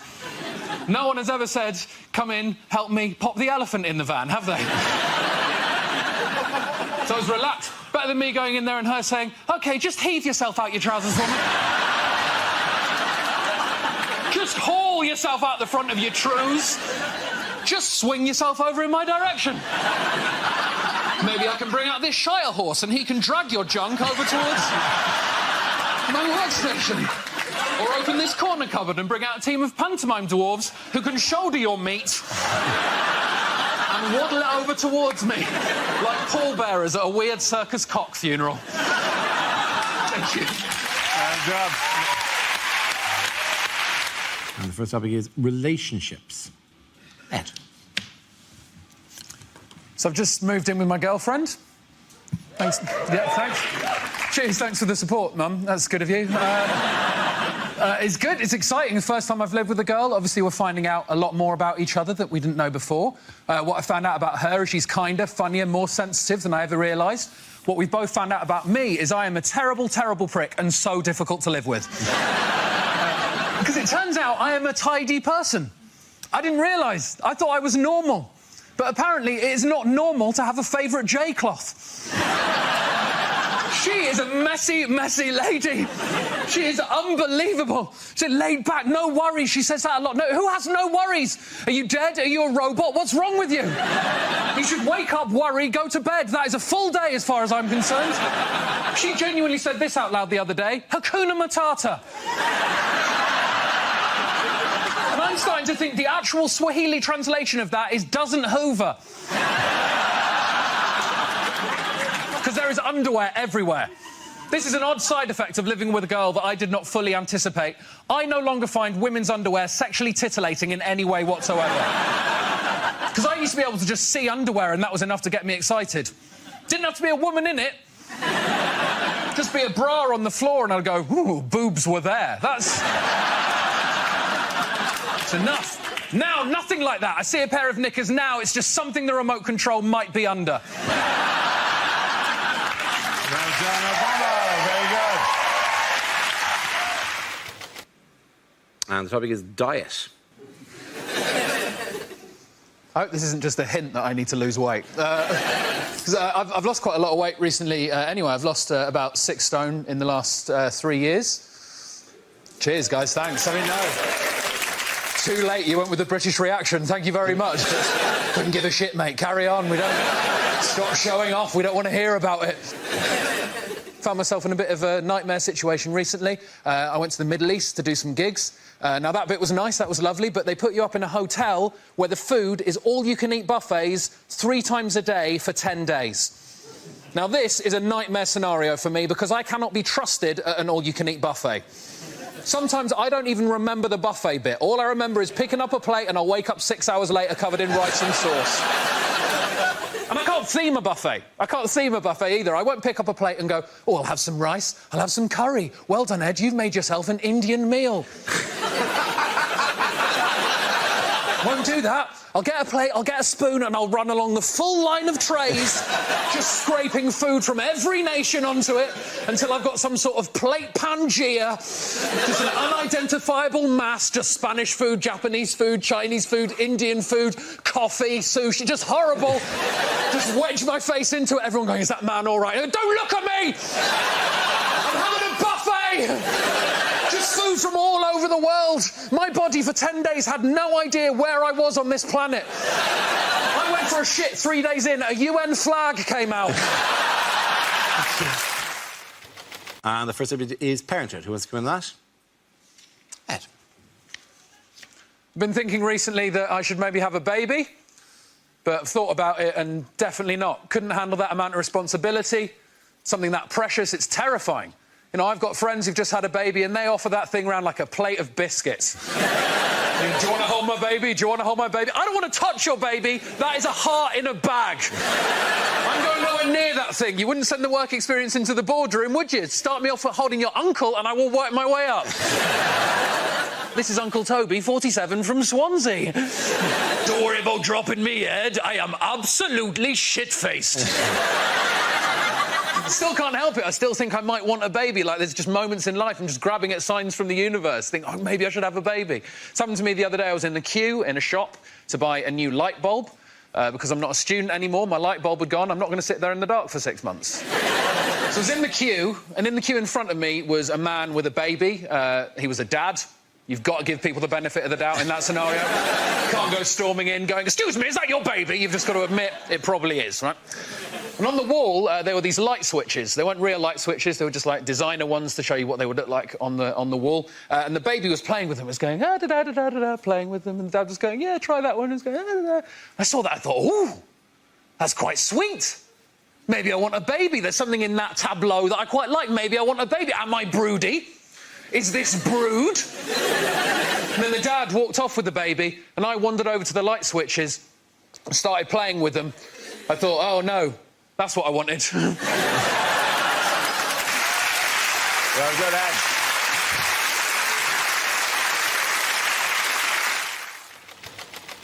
And the first subject is health. Ed Campbell. So, in the last 3 years, I've lost 6 stone in weight. Cheers. No, too late. A lot of audiences like to clap, they like to whoop, they like to cheer. You guys just went with staring, and that is absolutely fine. That's all right, that's fine. I think I might have made a mistake as well, because I'm not as happy now. I thought health would equal happiness. Turns out the happiest moments of my life were just me, sat on the sofa, in my pants, laughing through a mouthful of cake. I'm a more worried person now. I think, am I eating the right thing? Am I exercising enough? I went for a run the other day. I accidentally swallowed a fly. I had to Google how many calories is a fly. 6 per serving, if you're wondering. Weirdly now, I feel like an undercover fat person who's been secretly sent into the lair of the thin people to gather information on what those crazy villains are doing, and then I feed it back to the fat people. You got to feed it back. We eat anything. So I'm in there just going, what are these thin people up to? What's going on? Oh, interesting. That guy's got a packed lunch, but he's actually eating it at lunchtime. Well, I have never seen that before. He's not just made it in the morning and then eaten it on the bus on the way to work.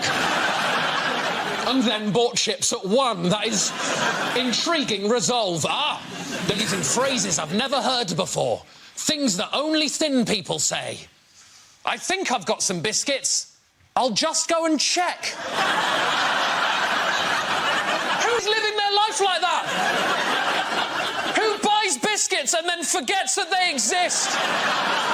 That is unacceptable. I'm so deep undercover, I've met the bosses of the thin mafia. People who don't even like food that much.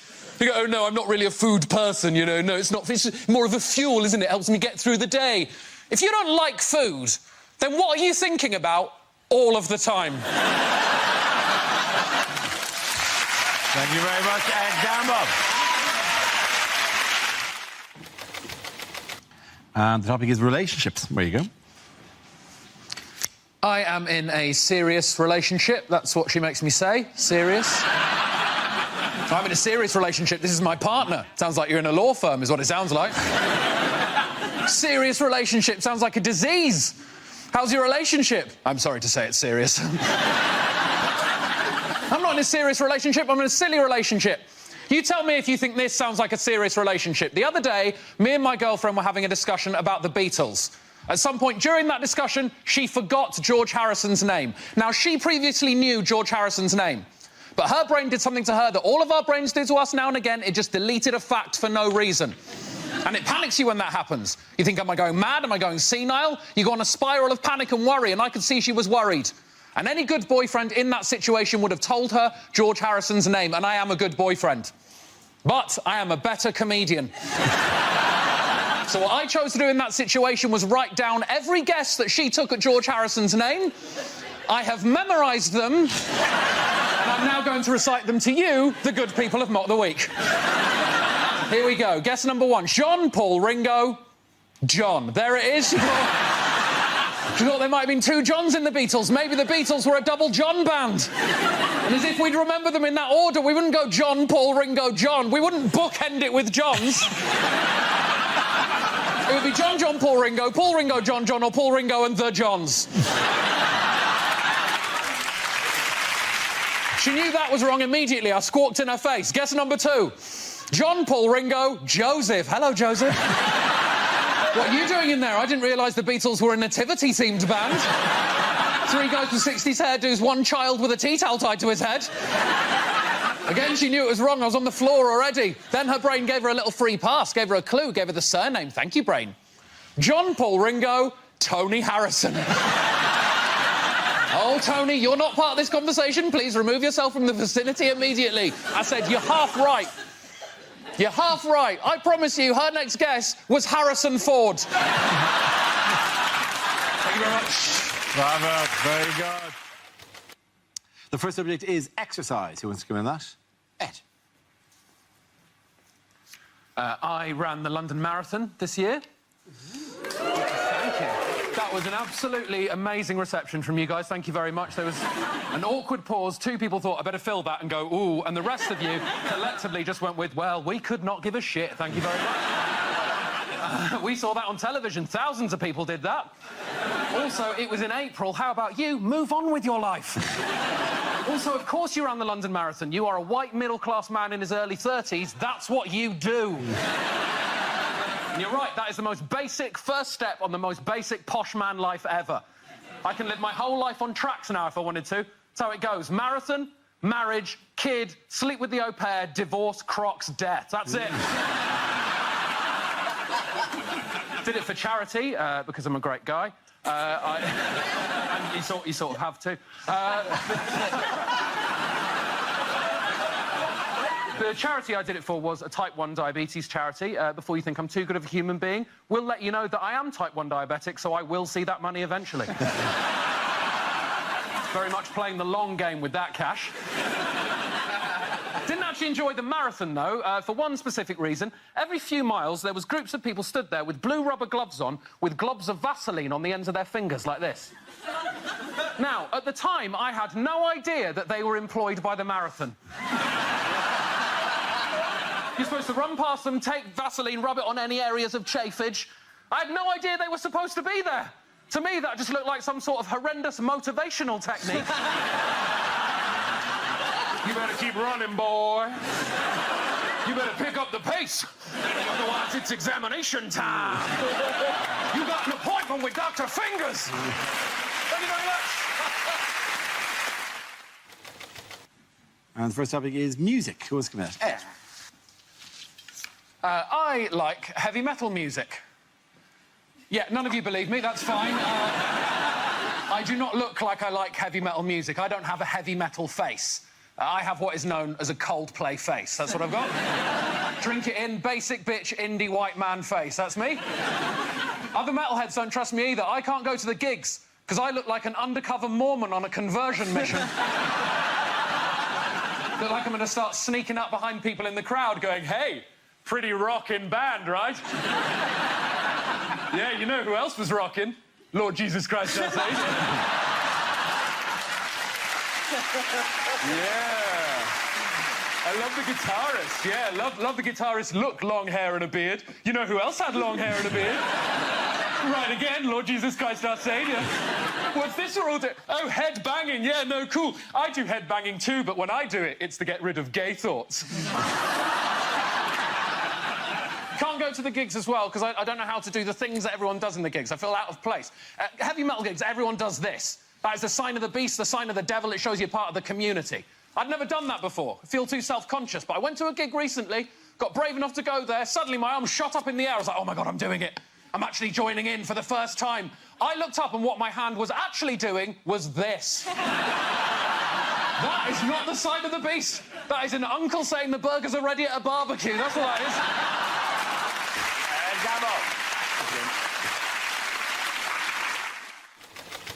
The first subject is courage. Who's coming out? Ed Gamble. There it is, the traditional representation of courage. I got called a pussy the other day.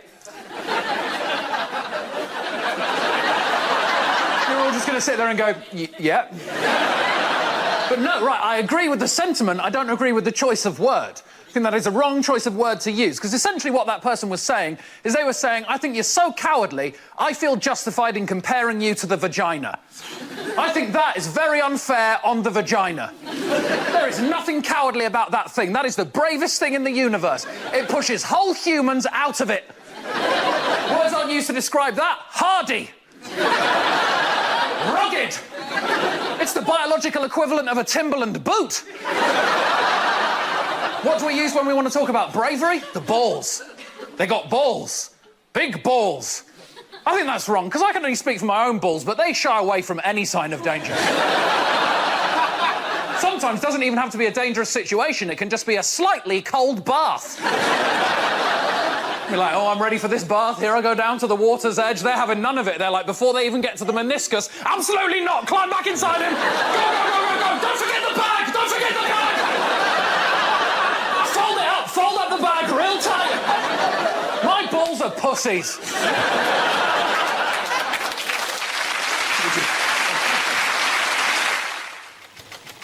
And the topic is diet. So, my last job was handing out chocolate bars in a Dubai hotel.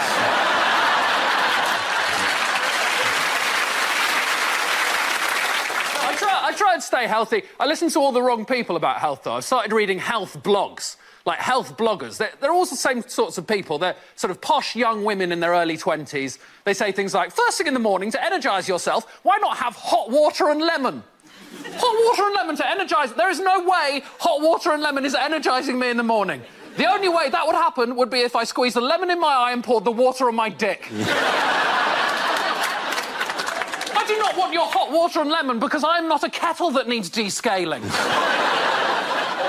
The other thing they all talk about is something that I like to call the cauliflower conspiracy. I don't know if you've heard about this. This is the idea that if you like to have anything unhealthy, you need to replace that immediately with cauliflower.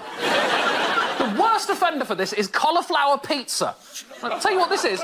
Right, they say, oh, it's like normal pizza, but you take away the dough base and you replace it with a disc of mashed up cauliflower. So, nothing like normal pizza. I made one, it took me 6 hours. First thing you've got to do is grate the cauliflower.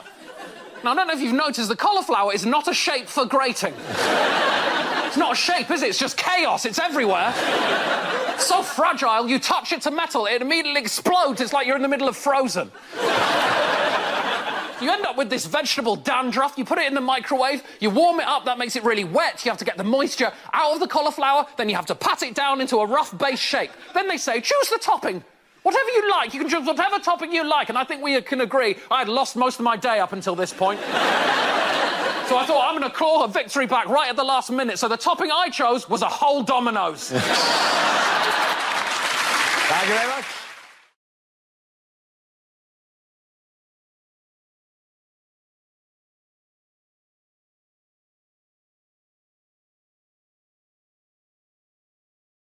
TV shows that never made it to air. Hi, I'm Bill Oddie, and this is Badger Cull Live. Complicated financial fraud, she wrote. Yes, it's Who Wants to Be a Millionaire? Police, camera, paperwork. Let's see if you can guess who it is in Lloyd Grossman's Through the Arsehole. Celebrity Love Island. Oh, no, Christ, that really happened. You've been shot.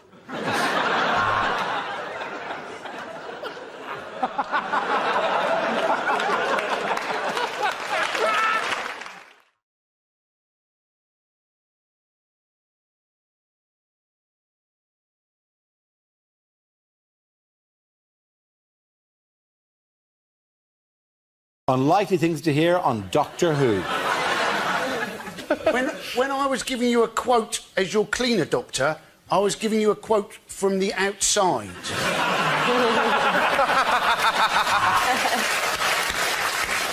No, there isn't going to be a new Doctor.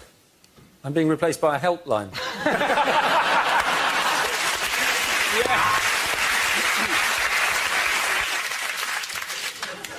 That is the last time we park the TARDIS outside the Portaloos at Glastonbury.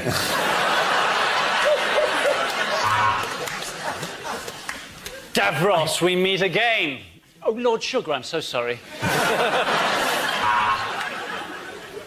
Hey, saw you from across the TARDIS, and I think I regenerated in my pants.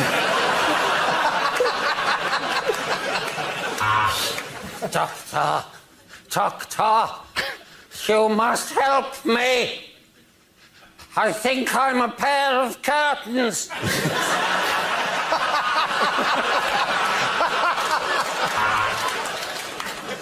Tragic news about the Ood. There's been a terrible flood. They tried to escape into the wood, but it didn't do any good, and now they're all dooed.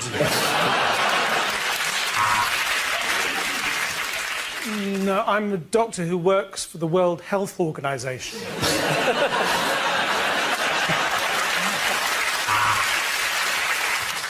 Yes, I mainly hang around young women. Yes, I was on television in the 1970s. Where are you going with this?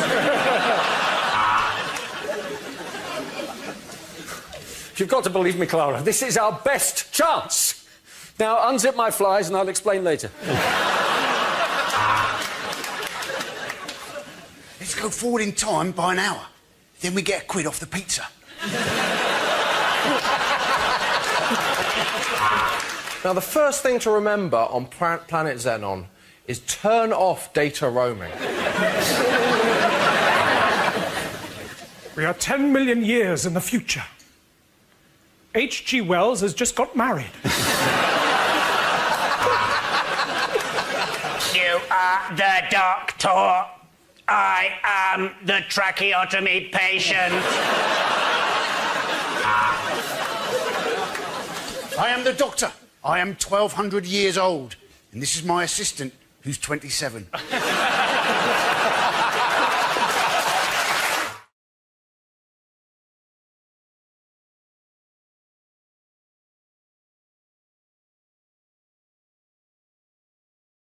Unlikely things to hear at an awards ceremony.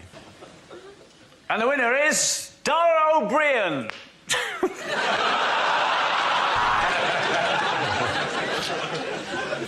And the award for Driver of the Year goes to David Cameron for his perfectly executed U-turns.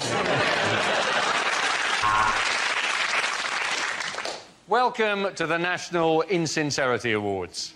And can I say, what a pleasure it is to be here. And Soap of the Year goes to Coronation Street!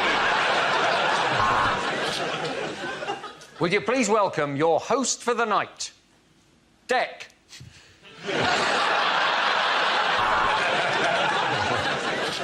And the award for Best Actress this evening goes to John Travolta's wife.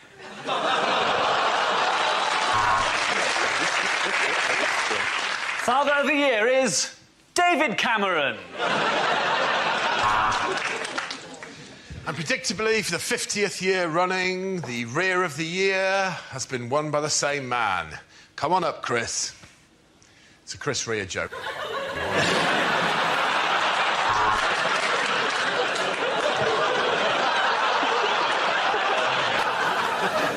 And the award for best film, Cling film. Oh, that was all right, though, was it? It's bullshit, Dara. It's all politics, man. This is the point in the Psychic Awards when we like to remember those we lost next year. Well, they said it was ill-advised, but welcome to the first Witness Protection Scheme Award.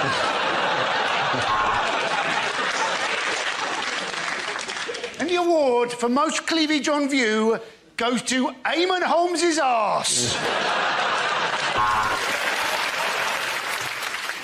Well, now our final category. Category C. There are 3 sex offenders nominated tonight.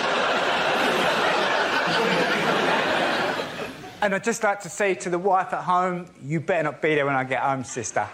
Because I'm big time now. And the best posthumously released rap record goes to Kim Yong for I Told You I Was Ill.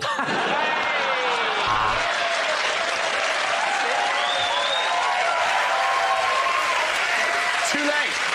Too late. And to present Best Film in a Foreign Language, would you please welcome Nick Griffin. And the winner of Rear of the Year goes to Chris Rea. Okay.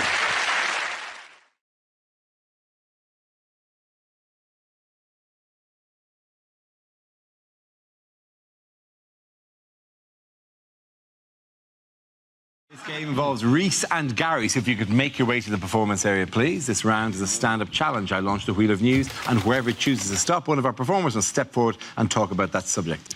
OK, here we go. Let's spin the wheel. And the first subject is jobs. Who wants to come at that? Reese. I've got a job. Yep, I'm not resigning. And my job is this, which still counts Dad. This is a good job. It's not perfect. It's not the best job in the world. I would never say that. Some people think it is. It's not, right? Best job in the world, community support officer. With no power comes no responsibility. Best job ever. But nothing is expected of you if you're a community support officer, right? If it's not writing down someone's details, then it is beyond your remit. That is 100%. It's just vigilante admin. That's all it is. You're a professional grass. That is your job. I got a leaflet through the post a few weeks ago advertising that job, right? It said, do you have what it takes to be the best? Will you stand up in the face of danger when no one else will? No? Then you should become a community support officer. In the hierarchy of law enforcement in this country, it goes Army, Police, British Transport Police, Ticket Inspector, Traffic Warden, Park Ranger, Dinner Lady, Kid wearing Nike trainers, Kid wearing Adidas trainers, Community Support Officer, Kid wearing Umbro. Well done. Reese.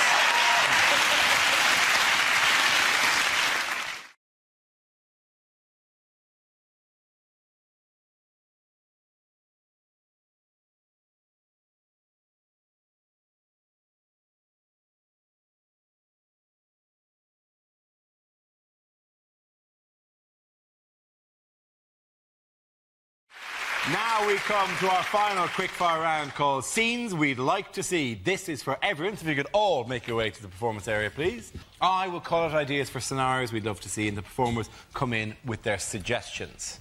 The first subject is the worst thing to hear over a tannoy system. Only you can hear me. The train to Nottingham will arrive in 5 minutes, which is a pity because this is Tesco. Second floor, but you can't get out.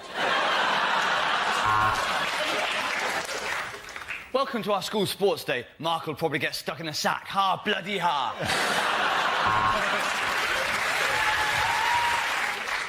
Can somebody come to the salami slicer, please?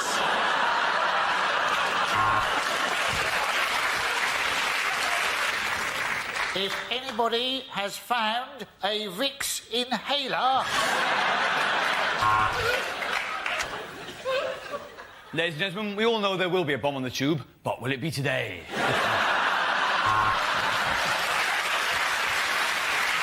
The lift doors are closing, leaving you trapped in an airless, windowless coffin, hurtling downwards at 100 miles an hour.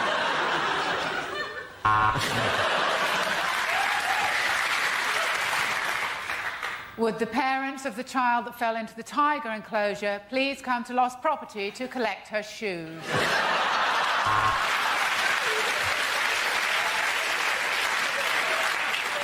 The plane's about to land in Glasgow. Passengers are reminded to set their watches back 25 years.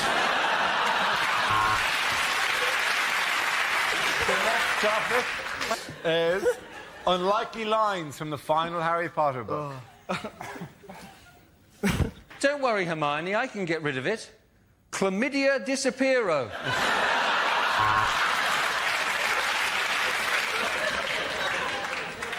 OK, Hermione, said Harry, unbuttoning his zip. I'll show you a really magic wand. Harry had always thought that he'd meet his death at the hands of Voldemort, so imagine his surprise when the doctors told him that he was HIV positive.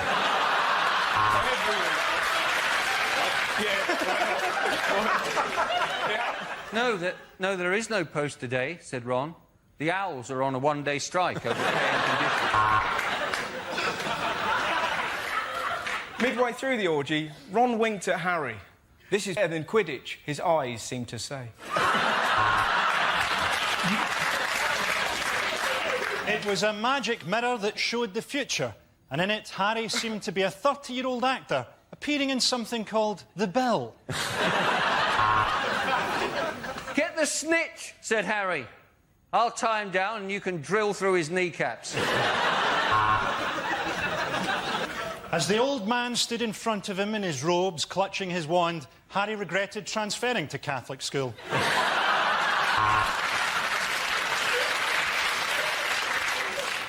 I'm sorry, Harry. I'm having a baby and it's yours, said Professor McGonagall. And Harry says something, Hermione says something. Oh, who cares? I'm minted. At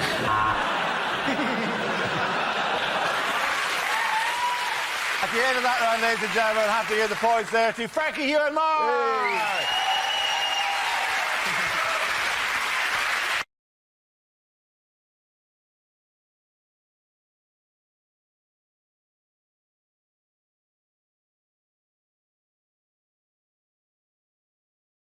OK, that leads to Gary. Let's see what you've been left with. Let's spin the wheel again.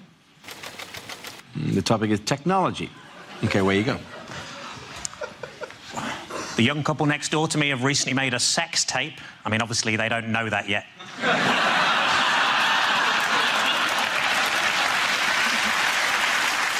The hardest part of making skimmed milk must be throwing the cows across the lake. The guy next to me at work used to watch porn all day. I'm just glad he didn't begin to rub off on me. I think if I was to try revenge porn, I'd just post naked pictures of myself online so everybody would know how low my ex's standards were. When answering the security question, place of birth, apparently vagina is not an acceptable answer. It's been a tough week. I got myself a memory foam mattress and now it's trying to blackmail me. I've currently got a stalker, but you probably can't tell in these trousers. A friend of mine was killed by the big sea. He was walking past Curry's and a sign fell on his head. I was watching TV and the announcer said there's a documentary about the clitoris on the red button, but I couldn't find it. Thank you. Very good. Points there for David Laney. Come on back.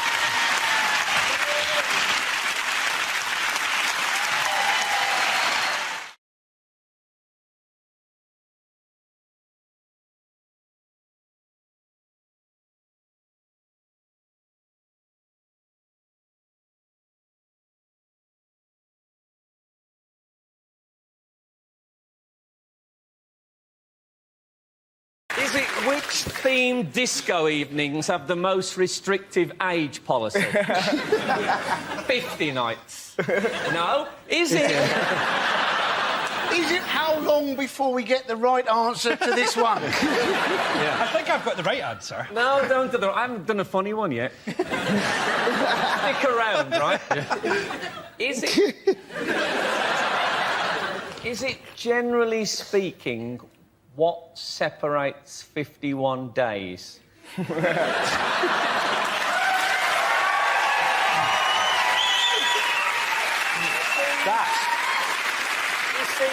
you don't have to be rude. When did we start telling pets? Somebody must have made the decision, like, Michael's dead, somebody better tell the tigers. Do you reckon they'll do that with David Blunkett? If he pegs it, someone better tell his dog. He's gone, David. No! I think the dog will sense the dead weight on the lead. Yeah.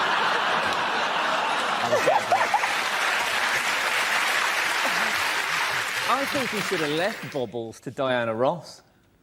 Because it's great. He left the three kids to Diana Ross and she didn't know. That's a... They're going to turn up and she's going to go, what is it, trick or treat? No, we always wear these.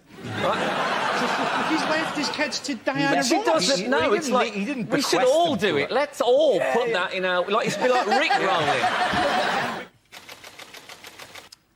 Subject is history. Who wants to come in on that? Frank. Let's do it. Yes, history. I think it's important not to trust history. Don't take things for granted. I watched that film, The Elephant Man, recently, and it suddenly struck me after all these years that the Elephant Man doesn't actually look like an elephant. He doesn't. The Elephant Man doesn't look like an elephant. If anything, he looks like fresh ginger. Now, obviously, if you're putting up posters trying to sell a freak show, you can't say, coming soon, the Ginger Man.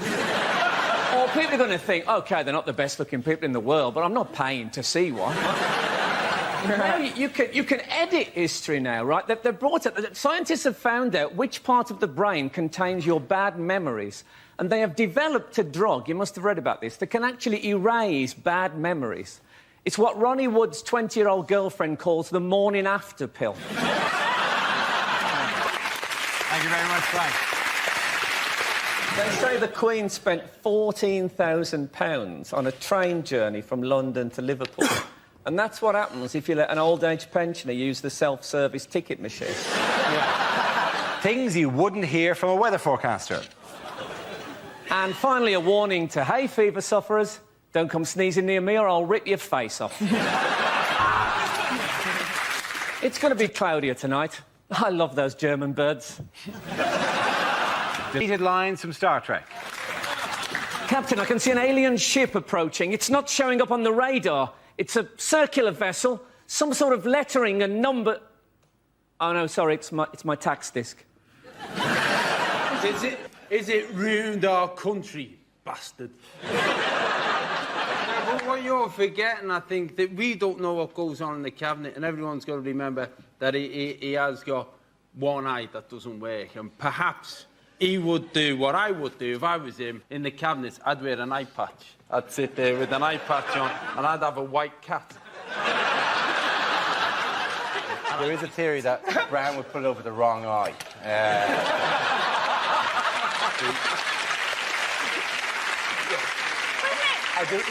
There's also another thing that no one's going to run against Brown at the moment because what's the prize? You get to lead Labour into an election they'll probably lose. It's like going, oh my God, we've hit an iceberg. Can I drive the ship for a while? Can I? But it's like whatever is thrown at him, he still sort of gets up again. You half expect like Brian Blessed to just pop up every now and again and go, Gordon's alive. He keeps on saying, I'm getting on with the job. He's like the Millwall of politicians. Nobody likes him, but he doesn't care. But that's what I mean. He's one of those idiots having a go, and you think, well, that's all right, but you're running the country. It's like if somebody came in and said, look, I'm not a great surgeon, but I'll have a go. You know what? It's basically... Put the hours in. I've sewn on a button, so I know I can finish the job. But getting to the stuff... I'm sure I'll recognise the kidney when I see it. I've played the ball game. I've played the ball game. I think it must only be in the south, because, you know, if we ate more pies in the north than we do already, they'd have to invent, like, a breakfast pie. We've also got a little bit cosmopolitan as well. I was at my mum and dad's because I've been gigging in Liverpool. I'll come downstairs for breakfast, and instead of having a normal breakfast, my dad was sat there with a croissant, because my mum's gone all continental. And he sat there with this croissant. I just looked at him, he looked at me, he went, yeah, I know. I said, what's your croissant like, Dad? He said, it's shit. He said, croissants are just empty pasties.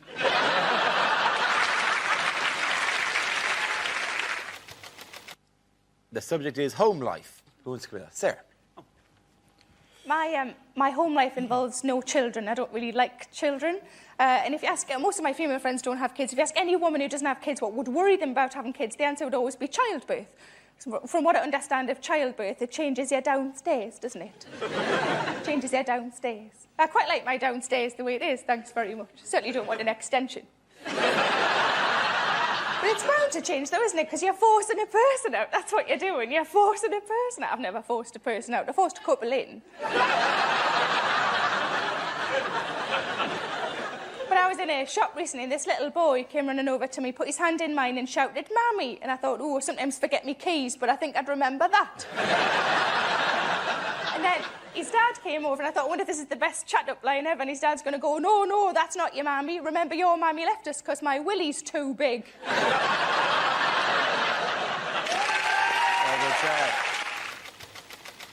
Topic is fitness.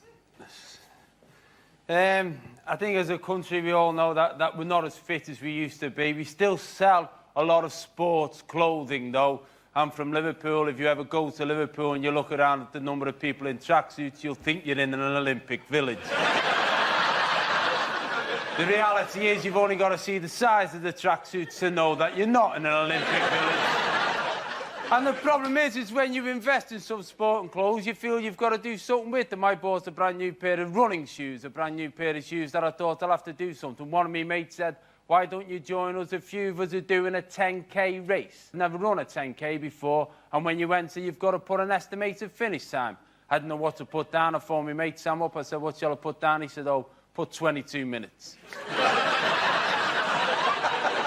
I thought that seems optimistic. I'll put 24 minutes. I sent the form in.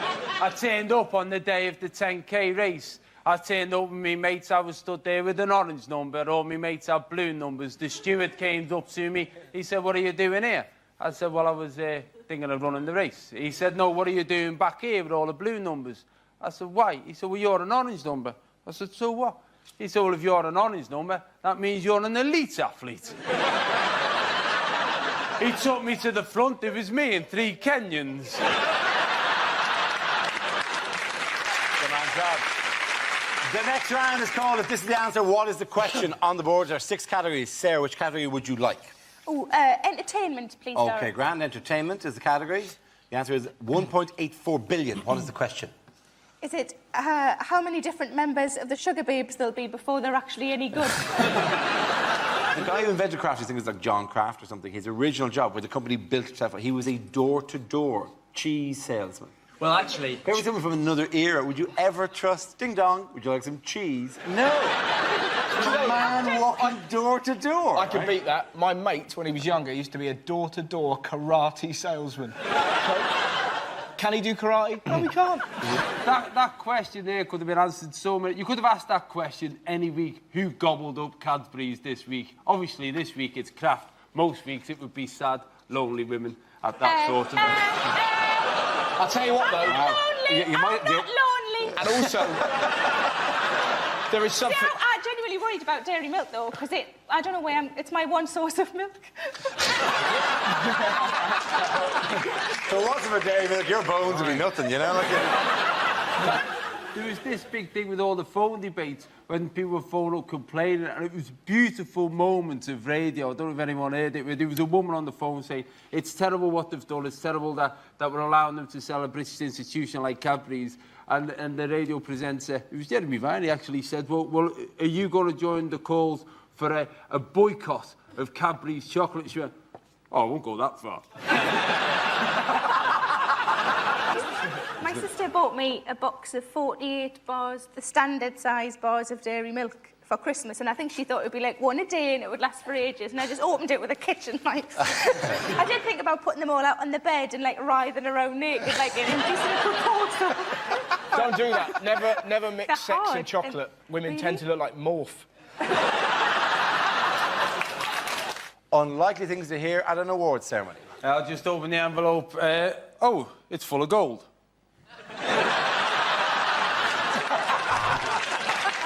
And now we're going to watch a film showing some of the people that we've lost this year, including 2 you didn't even know were dead. And the winner of the best scientist in physics is... There's no ramp, Stephen Hawkins, it's not you. The next category is things you wouldn't want to hear on a cruise. Oh, yeah, we were on this last year when it sunk. Thanks for coming to the show. I've got to be honest, it's been a while since I've sung this one. Do you want to be in my gang, my gang? I'm looking for a really old husband with money. How's your heart?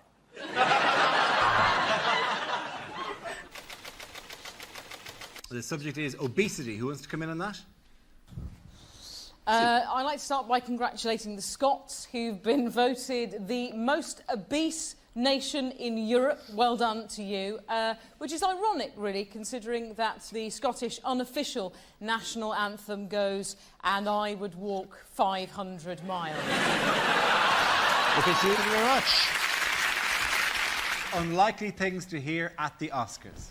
They said they couldn't make the Sally Gunnell story. But here we are. Because if it was the Daily Mail, it would be an exclusive and it would just be, Hamza is foreign git. Are we close? The H does stand for Hamza. Hamza is found guilty. Oh. Yeah, it is. Do you think the judge said to him, the one thing you have got is a leg to stand on? See, I don't want to join in too much because I'm Danish and we've done enough, really. Yeah, you have.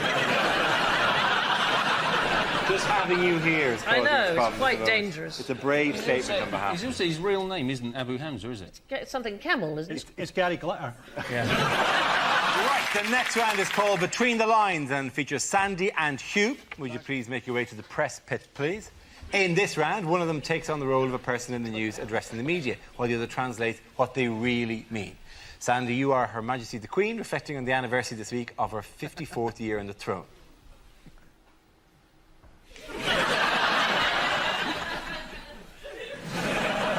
My most loyal and trusted subject. Dear Chavs.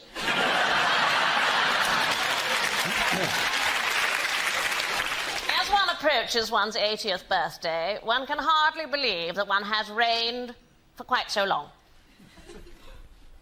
As one approaches one's 80th birthdays, Prince Charles cannot believe that one has reigned for quite so long. I've tried to be a modern monarch, in touch with all my peoples around the globe. High five, big shout to the Commonwealth posse. During my reign, I have had many great joys and triumphs. Yesterday, I won a 7-horse accumulator at Hayden.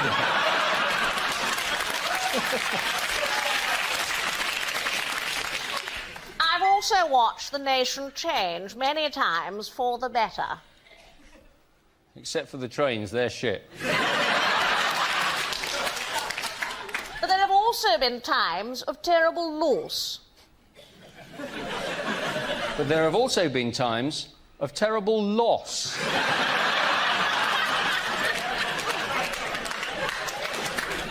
Loss. Loss. I lost things. My yacht. My private train. Zimbabwe. Well done, Sandy and you.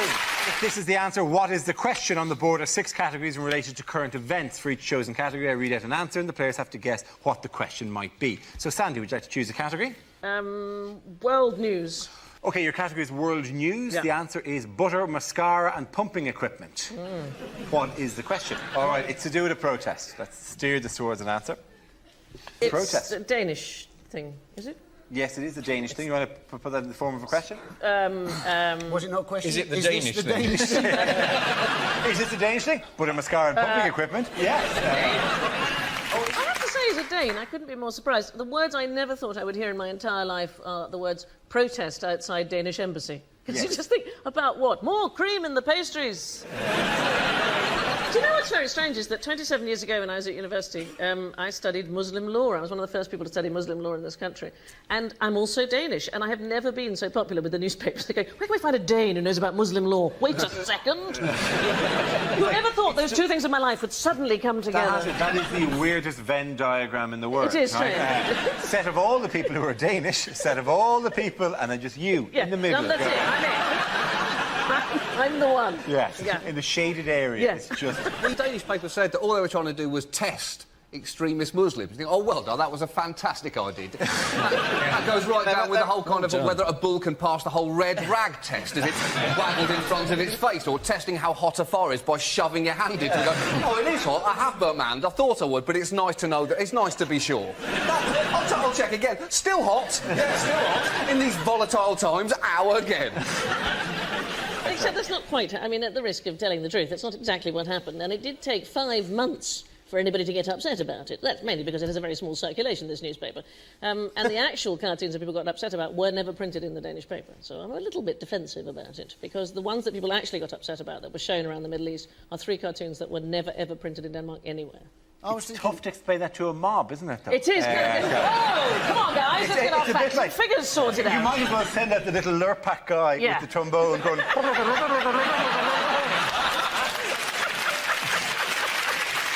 What you don't want to hear in an NHS hospital. There's been the most hilarious misunderstanding during your vasectomy. Commercials that never made it to air. Run out of loo roll? Why not use this fluffy dog?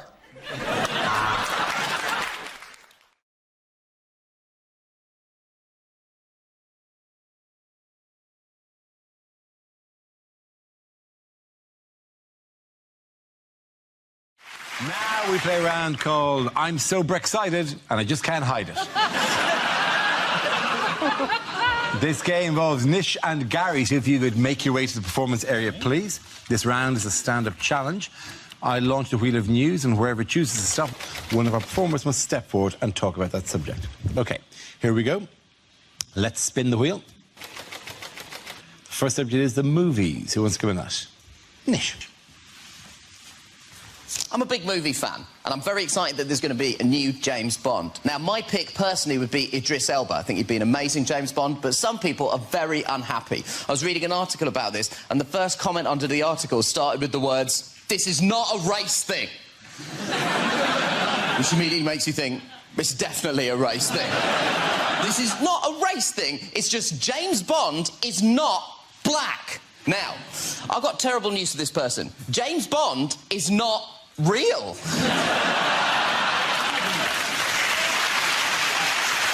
He's not a real person. He doesn't exist. If you're talking about fidelity to Ian Fleming's original character, Daniel Craig has a smartphone and a laptop, and in one of the Pierce Brosnan films, he drove an invisible car. So it might be a bit late if you just suddenly become a stickler for canon. And the second comment started with the words, "This is political correctness gone mad. This is the ethnic minority lobby getting their way again." And hey, we all know if the ethnic minority lobby has been campaigning for anything, it is for a black James Bond. People have been out in the streets. We want a black James Bond now. We don't care about police brutality. All we care about is 007. Hashtag Black Bonds Matter. We will settle for a Mexican, maybe. And who can forget the immortal words of Dr. Martin Luther King? I have a dream that one day a black man will play a fake spy. Thank you very much. Well done there.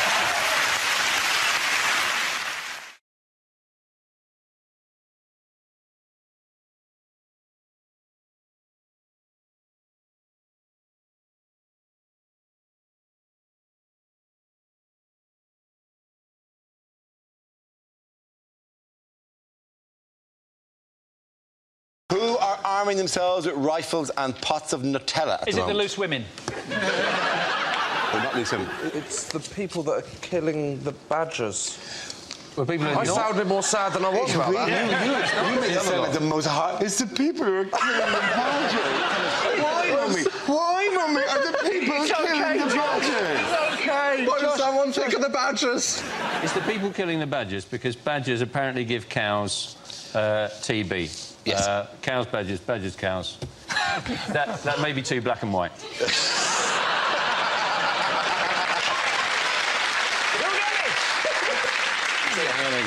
You say the black and white now, it'll be black and white and red all over. OK, is that a groan because of the pun or because the poor badgers? Thank you, Bob. I can't work your moods out. Yeah, sorry. Brian May, he's against the badger He's colours. against the badger colour, Brian May. And you can see why, can't you? He's only got to walk through the countryside without somebody trying to shoot his hair off. What is the name of his organisation? Queen, yeah. No. Do you know what his organisation's called? Is it Team Badger! It's called Team Badger, whose initial spell, TB.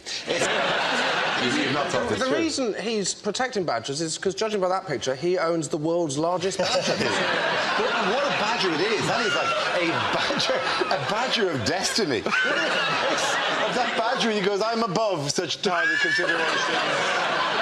I see far into the future. I see a land where badgers and man can finally... He also seems in that photograph to be on a Zimmer frame, so it's really not looking good for Brian on a number of different levels. Do you know what's weird or wrong, kind of, about this story, though, is the fact that to attract the badgers out so they can shoot them, they're attracting them out with Nutella and peanut butter, which must be really difficult for people who live locally, who want to live healthily, right? So they go to the doctor tells them to go on a diet, go for a nice walk. They go for a nice walk, and the fields are full of Nutella. They're not going to get any exercise at all, are they? The only exercise they get is licking the grass. Do you find Nutella to be so compelling a dish that if you saw it smeared on some grass in a field, you go, lovely, snack time. That would look like something else smeared on the grass in the field. You're very much taking your chances there, don't you? Going again, one day I'll get there. And what about the badgers that don't come out and are waiting for the toast? It is just a lot of spread, isn't it? They want to kill 3,000, don't they? That's what they will kill. And I was just wondering what they're going to do with them afterwards, because I'm a sort of part-time taxidermist, and I really fancy having a badger army. I would love to think of you, Joe, buried with your badger army. Just your coffin in the middle and radiating outwards a badger army in separate poses, ready to attack at different points. Yeah. And just you embalmed in Nutella. Yes. If you cull too many badgers, you'll just force them underground anyway. What celebrity has stepped into it? Clarissa Dixon Wright. Clarissa Dixon Wright stepped in. Do you know what she said? She said... Gas hog for. Essentially, yes, very good.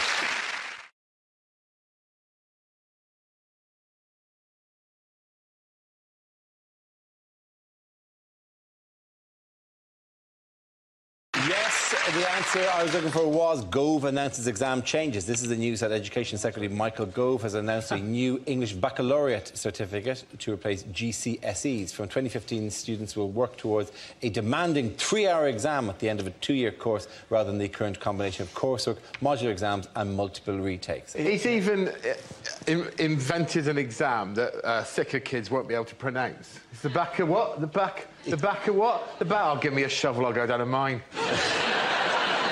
I think the idea is if you're academic, then you get a baccalaureate, and otherwise they teach you practical skills like how to back a lorry out.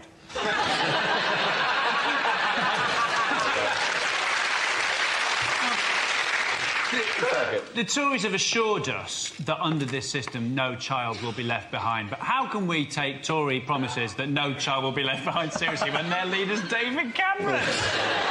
What's do you know what the abbreviation is? It's called EBC. EBAC. It's called the EBAC. EBAC, which is when Yorkshire people make payment over the internet. I thought that was something from Star Wars, isn't that? Yes, it was. Do you know who hated the EBACs? I bet you can't do the impression. Skywalker! Your EVACs will not qualify you to run the Empire. Nah. There's been a lot of debate over, whether grades have been devalued, and I was discussing that recently with my nephew, Professor Timmy. So, hang on, sorry, because it's one of these things that I genuinely am always perplexed about, coming from a different country as I have, with my spices and my silks. To your nation. And there's so many great things about it, except your exams, which are mad. And not that the education, by the way, is great. I'm not saying anything about the education people get here, it's fantastic. But the exams are mad. There are people who, when confronted with an exam paper, just go to pieces completely and forget how to count, and I think it's very unfair that they are marking the papers.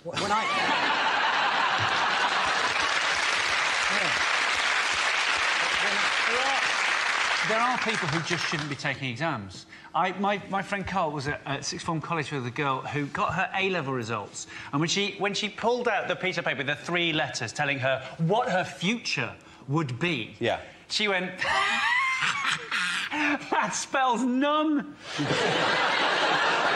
People make an awful lot about the pressure that kids are under, and I suppose they are, but speaking as an ex-teacher, that when it comes to exam time, there's far worse pressure on the teachers, because you have to spend sometimes 4 or 5 hours in those halls just walking up and down, and it's a recipe for insanity. I had no choice when I was teaching but to invent a game called Compile. It was just to see who could walk up and down the aisle the campest.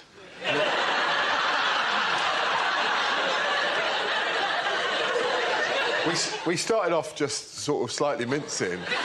Honestly, by the end of it, I was walking down a full aisle of children like this. And I knew it was time for me to leave teaching when I got to the end of one aisle, genuinely. During an actual GCSE, a kid looked up at me and went...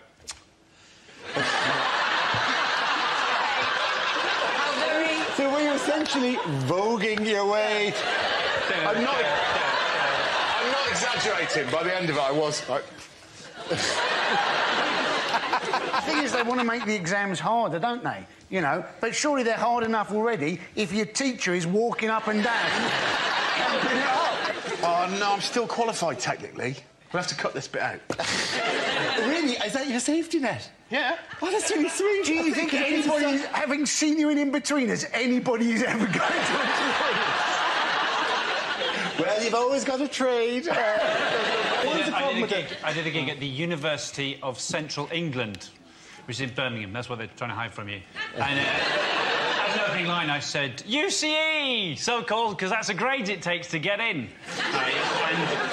But I had to explain it to them.